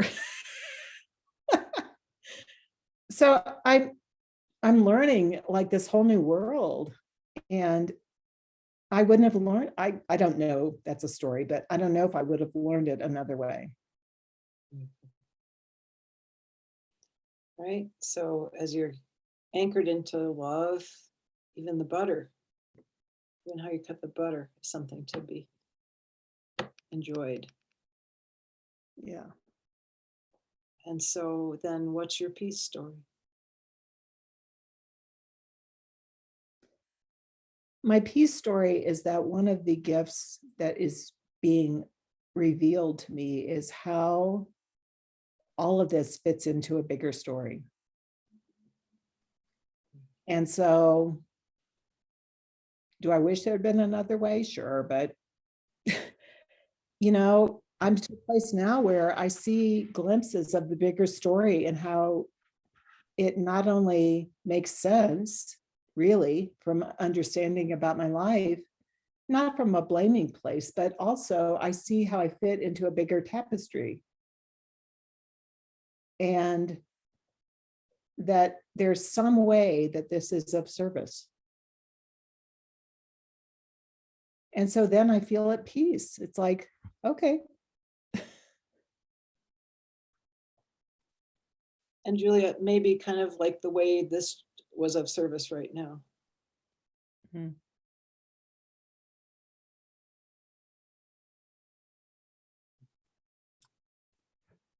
Thank you.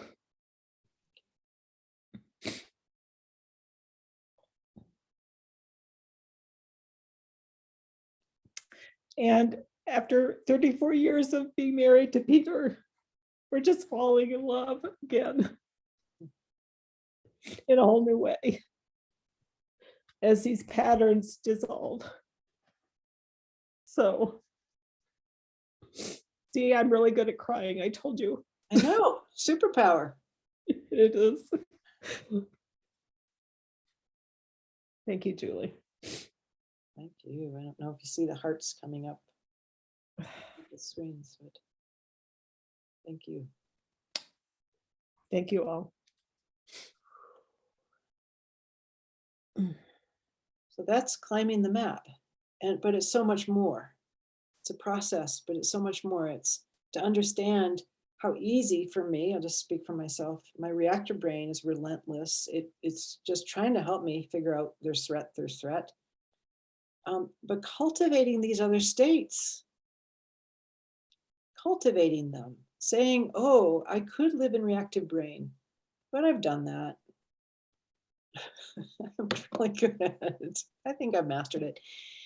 I'd rather now hang out in creative brain as much as I can. It doesn't mean I always will, because I'm detecting threat along with everybody else and maybe more. Might be better than you all, just saying.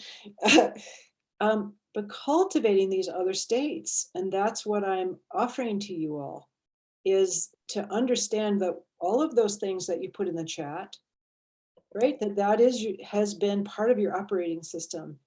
But I'm suggesting that how about creative brain be really what your operating system is about? And I'm not actually sure how we reinstall. I mean, I've definitely imagined a flash drive, a USB port here, and I could just update my software with just creative brain beliefs. But I haven't figured that one out yet. Probably someone is out there. So I've got other ideas about how to do this. So that's what, but I want to pause, because I just went right into that, and I want to just pause and see if people have anything you want to speak about what that process was like for you. See Julia go through that. Listen.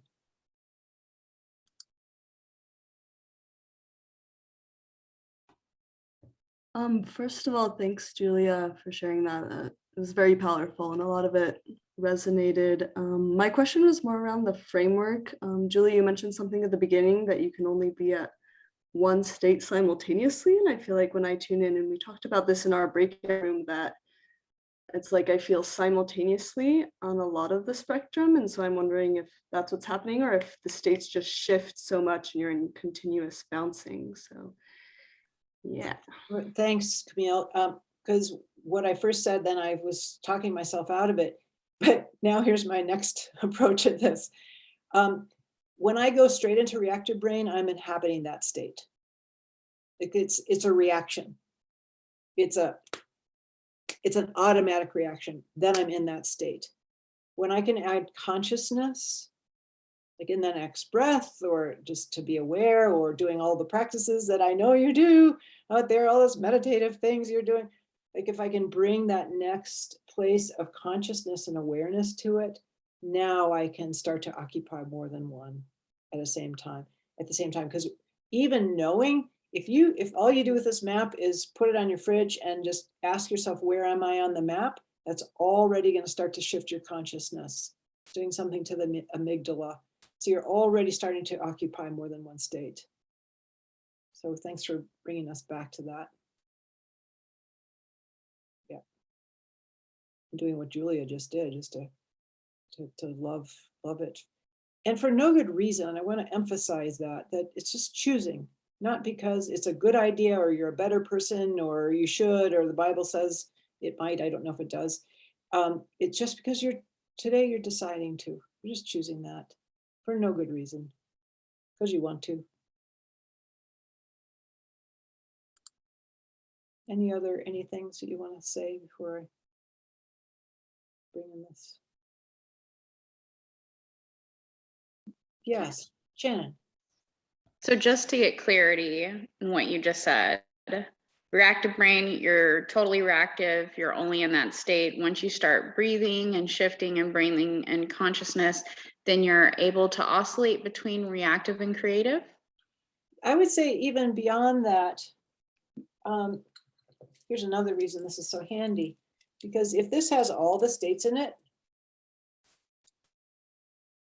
what I can do is I can be out here in these expanded states of even neutrality or acceptance, love, like all of this out here. I'm actually, look, it's outside of the contracted ones. I'm shifting those in my experience, that I'm basically enfolding the contracted reactive brain states with my expanded creative brain states. Does that make sense? So they're still with you. Well, I would be metabolizing them. I would be metabolizing my own reactivity, because reactive brain says, puts out adrenaline immediately, adrenaline, cortisol, go, run, stop, freeze, fight. But then I need to metabolize those chemicals out of my bloodstream to fully move beyond my reactivity and come back to my normal state. I like to make sure people know this. Our actual natural state as humans is joy, which is astounding to me. Like, what? I did not believe that. I mean, I did not have that anywhere in my awareness. I thought my natural state was, I don't know, despair, maybe frozen fear. I figured I came in that way. So to read that, it was an Ayurvedic principle. Like, I gotta, change my game here. I gotta up my game. Let's go for joy, y'all. Why not? Julie, That can you, makes me think of like operating from a childlike state, because oftentimes children are so full of joy. Right? Wonder, curiosity. Yes, indeed. Instead of this reactive, because we know better, right? We have all this experience to know actually the world is a dangerous place. Well, okay, look both ways and All the programming. start to tune into some other reality that's also there. Yes, Bet, I heard you. yeah, I just was curious. I really enjoyed, I mean, what you just said really made a lot of sense. I didn't catch your name though. Janet. Oh, thank you. But I'm wondering how, like we're manifesting, that's our goal for today. So can you connect, I mean, what she was saying and what we've been doing right here to that whole idea of manifesting, like manifesting, hooking to the above the line, or can you just paint a picture? Pull it together, yes. First, I'm gonna wave to Lucia. I think that's Lucia back there, who's my grandniece. Hi, I'll wave. Okay, so how does this come together? Yes, because we create from our state. So if I'm going to create joy, right? If I want to live in joy, I want to anchor in joy and put words together that describe joy and do exactly what Julia did, which is tell a story of joy. Tell my stories from joy. Or if I at least want to be a neutral, I'm going to be describing my world in a neutral way. I'm going to hopefully on a good day veer away from all the other ways I could describe the world. Oh my God, it's never gonna be better. Bleh, those people, bleh, right? I could spend all this time and energy describing the world from these other states of consciousness. And then I am living in those states of consciousness. And I would say manifesting from those states of consciousness. Or I could choose to describe the world from joy, or sorry, to creative brain. Sorry, am I not supposed to say I'm sexy around here instead of I'm sorry? Anyway, if I choose to live from creative brain, I'm doing lots of things at one time.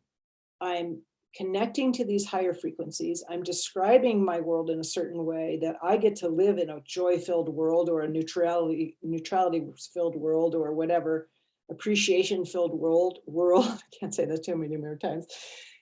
Those are great places to live.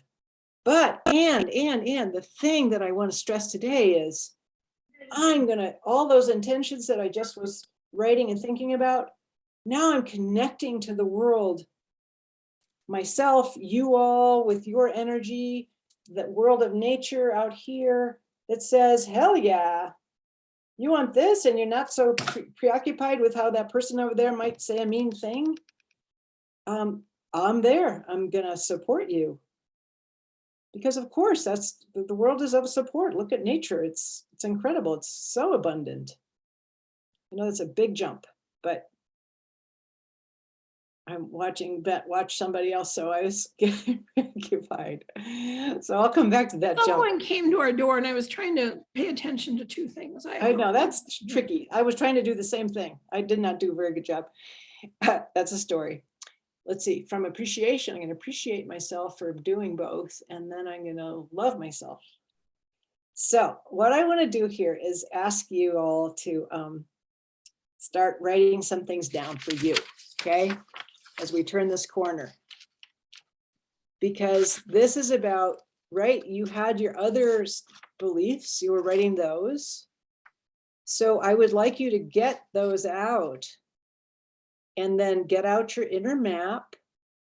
I'll put it up on the screen in a moment, because I'd like you to write down at least 2 or 3 of those in it, the same things, or addressing the same issues, but write them down from above the line.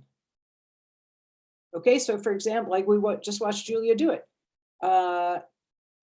It's because there's something wrong with me and I didn't do enough, right? Could write it from there. Or I could say, yeah, I am Popeye. I am what I am. I don't have good relationships. People don't like me. Go to neutral. Oh, it just is. Today's Sunday. Acceptance. Wow, this has been my life up to now. Appreciation. I can really appreciate myself for how I've been in relationship and how I keep showing up and trying new things. And I can love myself. Right. So starting to write some things down so that you can start to get the idea of what it means to write a story above the line.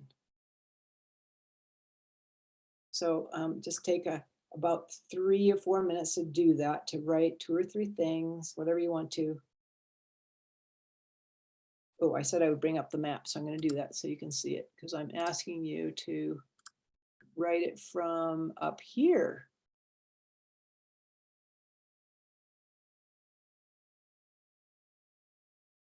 One of those. I'm not even going to show you below the line.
Jonathan, I think it would be good to do a 5-minute breakout session for people to talk that over, since, so let's take a 5-minute time to just, I don't know if you'll go back to the same breakout rooms. I don't know how that will work. Why don't we, I'll create breakout rooms for everyone. And if you don't want to go into one, you can just not accept the invitation. Oh, good thinking. Just 5 minutes. I know that's not much time, but sometimes so that you actually can talk to somebody else about this. It could be about anything else that came up.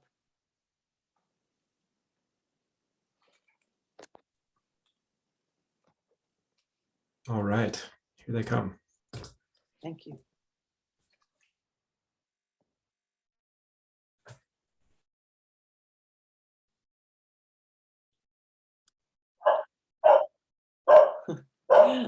So fun to see everybody. So how about if people want to put what you were working on also in the chat? Laura got us started. Thank you, Laura. Could you please repeat that? Yes. So what you were just working on, would you also put that in the chat? Right, our story that's above the line. Mm-hmm. Yes, your above the line story.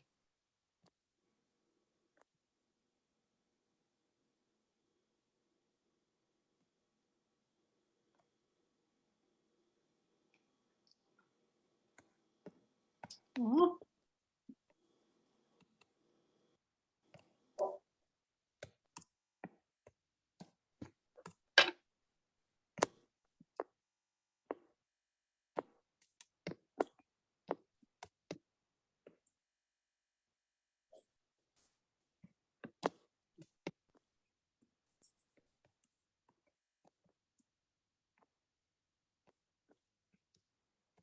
I see, but you didn't get there, but that's okay. You can add that stuff even now. What is a new story? Mounting inner revolution of joy. Oh,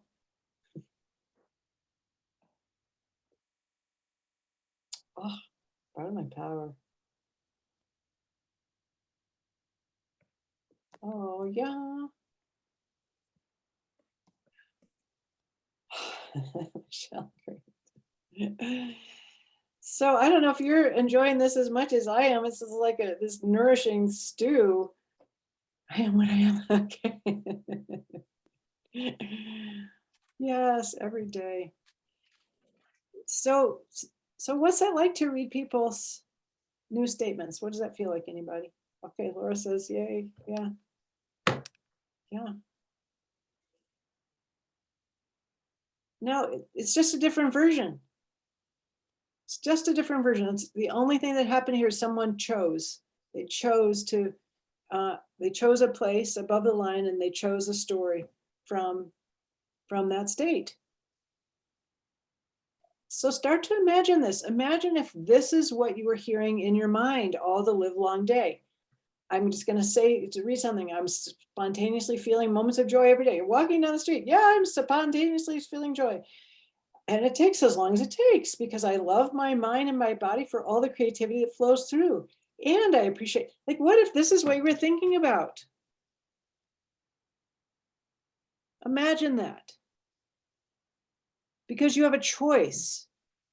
Now, right, the thing happens in the flood of thoughts, and the old conditioned ideas come through. Sometimes something's happening and I think, oh God, here I am in this again.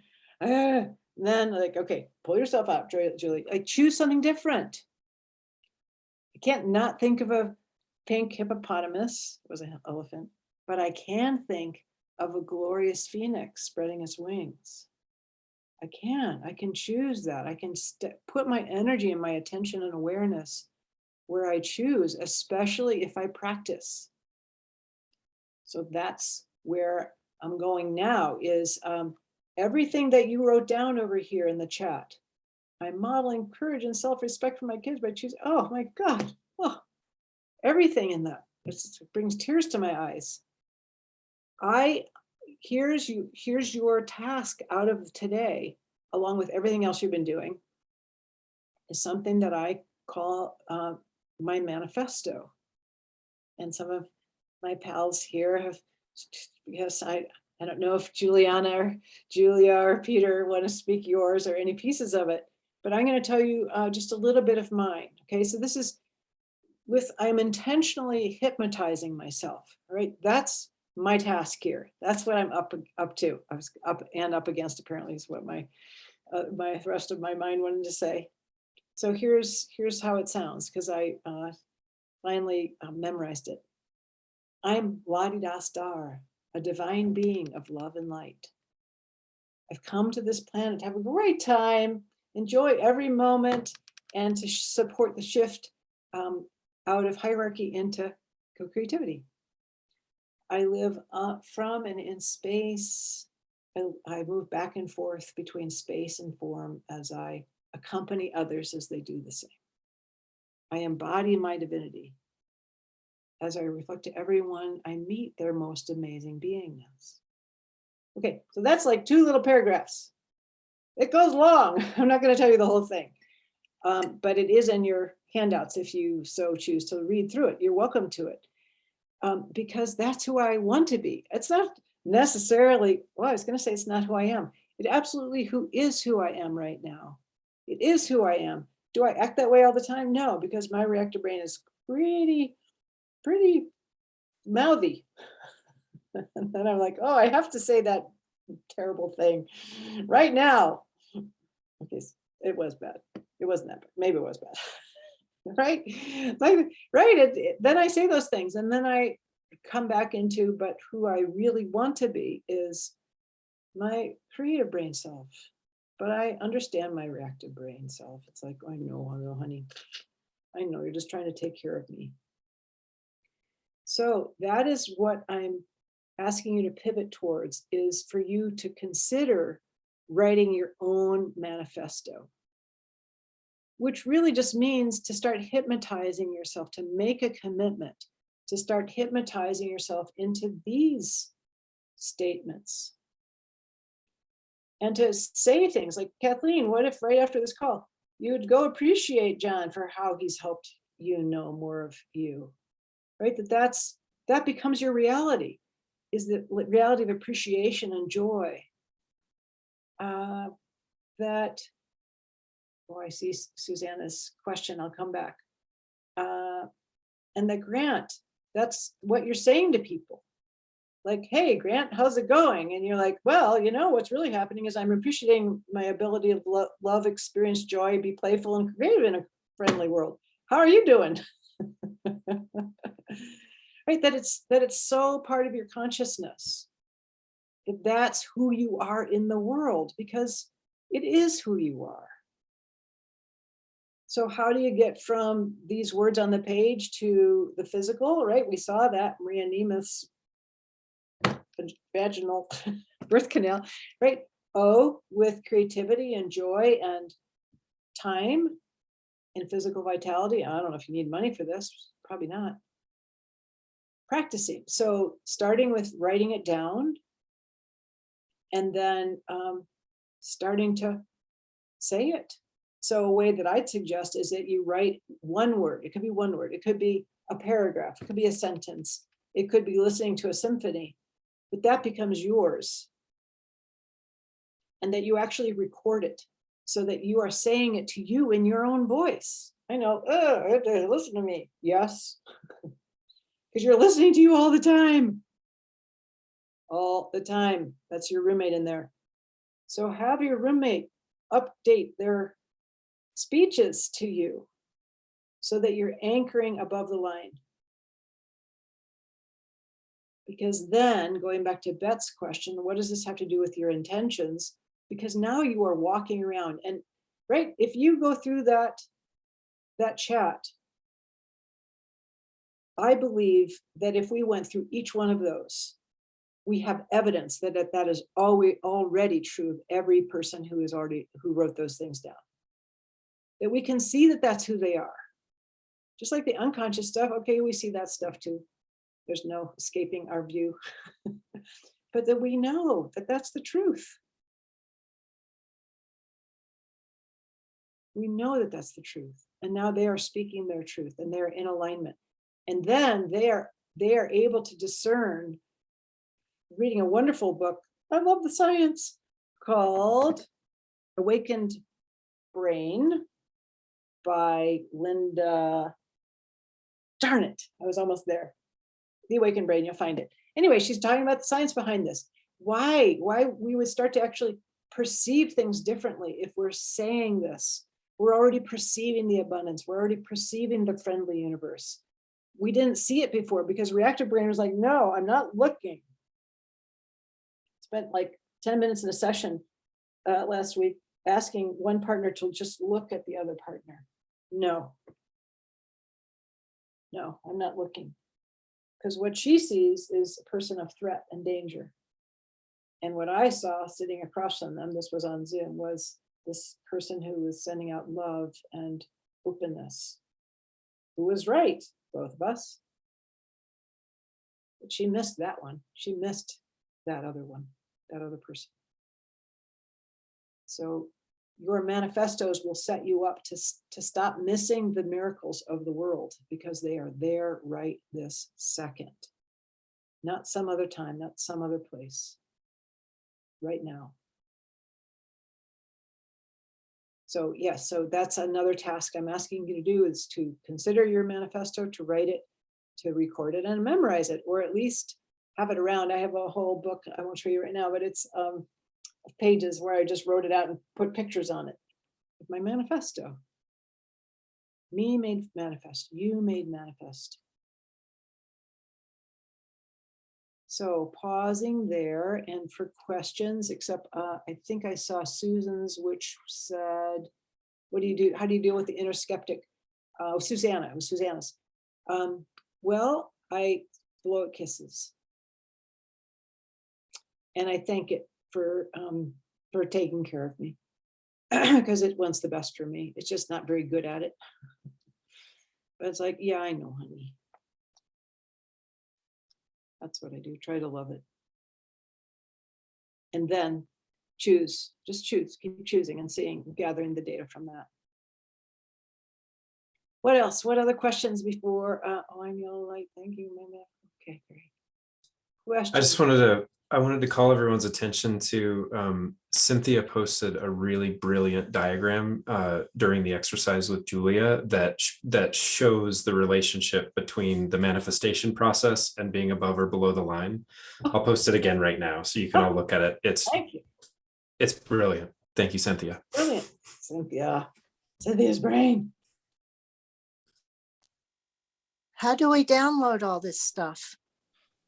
Matthew, I'm sorry, Jonathan, could you share the screen, share it on your screen? I just had one thing I wanted to share verbally about it.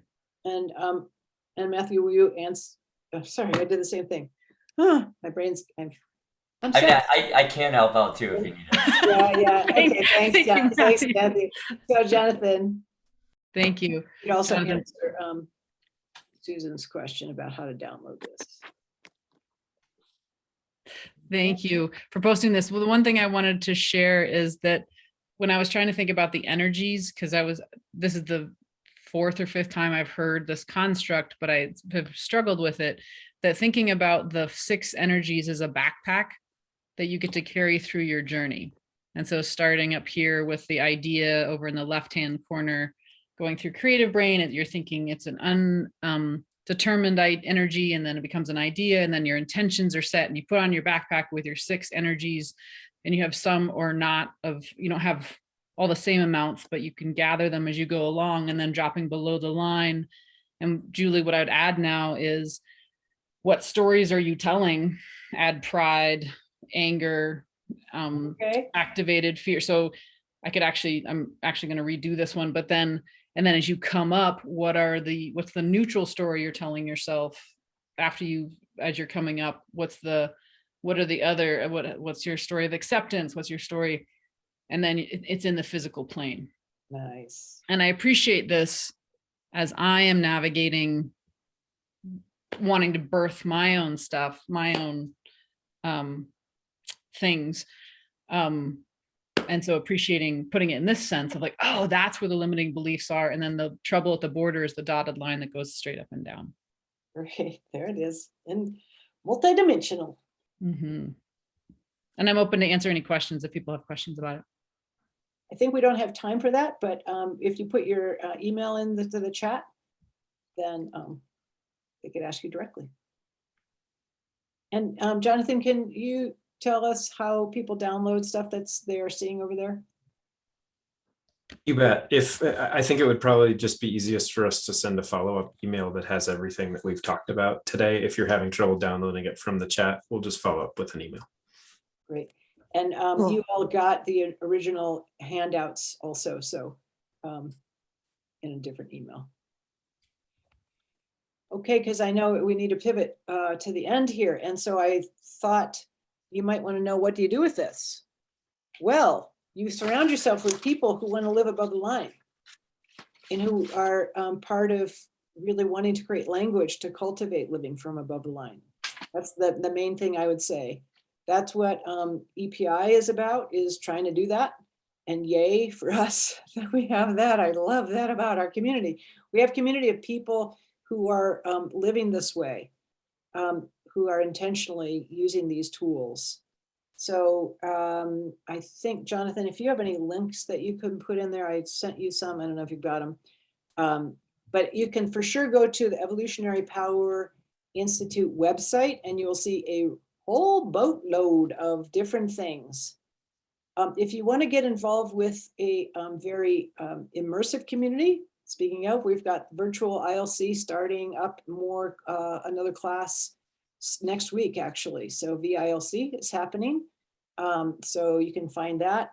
You can also find Living Above the Line, which is it's a $20 subscription so that you're part of our community. And that means you're interacting with us. You've got access to all these videos and as well as live things. So I do a live fishbowl, meaning I coach live every other week, and I do question and answers the opposite week. We've got practice groups going on. We've got a whole bunch of things happening. I also just started a newsletter myself. This is what you're here for. Just to say, so you can go to Substack and look that up. Look up my name, look up my newsletter and subscribe to it. It's free. But I want to just say it again, y'all. This is what you're doing here. This is what you're here for. I believe that. Why else would you be doing 3 hours of this kind of stuff? Well, what'd you come for? Why'd you come into a body this time? Well, I think for this, to step in, to hold the light, to hold a different view of reality when there's all of the fear and the despair and the guilt and the shame, so big, and the pride and the anger, all of it, right? That you can say, well, yes, thank you. We blow you kisses. And my story that I'm going to tell you is a neutral story, or it's a love story, or whatever. That this is what you're here for. You can also subscribe to the EPI newsletter so you get our stuff that's coming. You can know what else we're doing, because this is what I'm here for. This is absolutely what I'm doing here, is to hold this and to play with people. And what a fun job, right? I got the best job in the world. You can have the best job in the world too. So as we come to the end of this, I want to give you a story, y'all. Here's my story, and I feel teary. I'm gonna take my glasses off so you can see me. Oh, except these lights, right? I'm just trying to see, but okay. So you are enough. As you came in as blessed beings. You are enough. Your gifts are the perfect gifts. So the fires happened. I wasn't going to go do the things. I wasn't going to go, I don't know, try to shoot water at things. And with climate change, I'm not going to be the person that tries to save the seals. But what I can do is this, because this is my gift. You have your gifts. You are part of nature. You are not separate from nature. All the things. It's just so easy to see humans as like the horror that's ruined everything. We're part of nature. You are part of nature. You are divine beings of love and light who are here to show us your gifts. Your gifts support me, my gifts support you. It's not better than, worse than, it's all of us. We are on the same team. So I feel completely blessed that you would have chosen to spend time with me, that we're doing this together, and that I have such fabulous playmates as you all. So thank you. Thank you for your presence. Thank you for your beauty, and thank you for your light. And thank you, Jonathan, for your geniusness, and Cynthia for all that you've done, and everybody else that's out there. It's a great, great love for you. And Julia, oh, she's still here, for doing a great demo. Beautiful, amazing demo. So off to 2022 we go, you all. Let's have some fun doing it, eh? That's right. All right. Have a wonderful evening and day, and till the next time, till we meet again. Thank you so much. All right. Thank you. Bye, everyone. Thank Bye. you. Happy New Year. Happy New Year. everyone. Thank New you. Year. May it be a beautiful year. Thank you. Happy New Year. Thank you. Jonathan, thank you so much.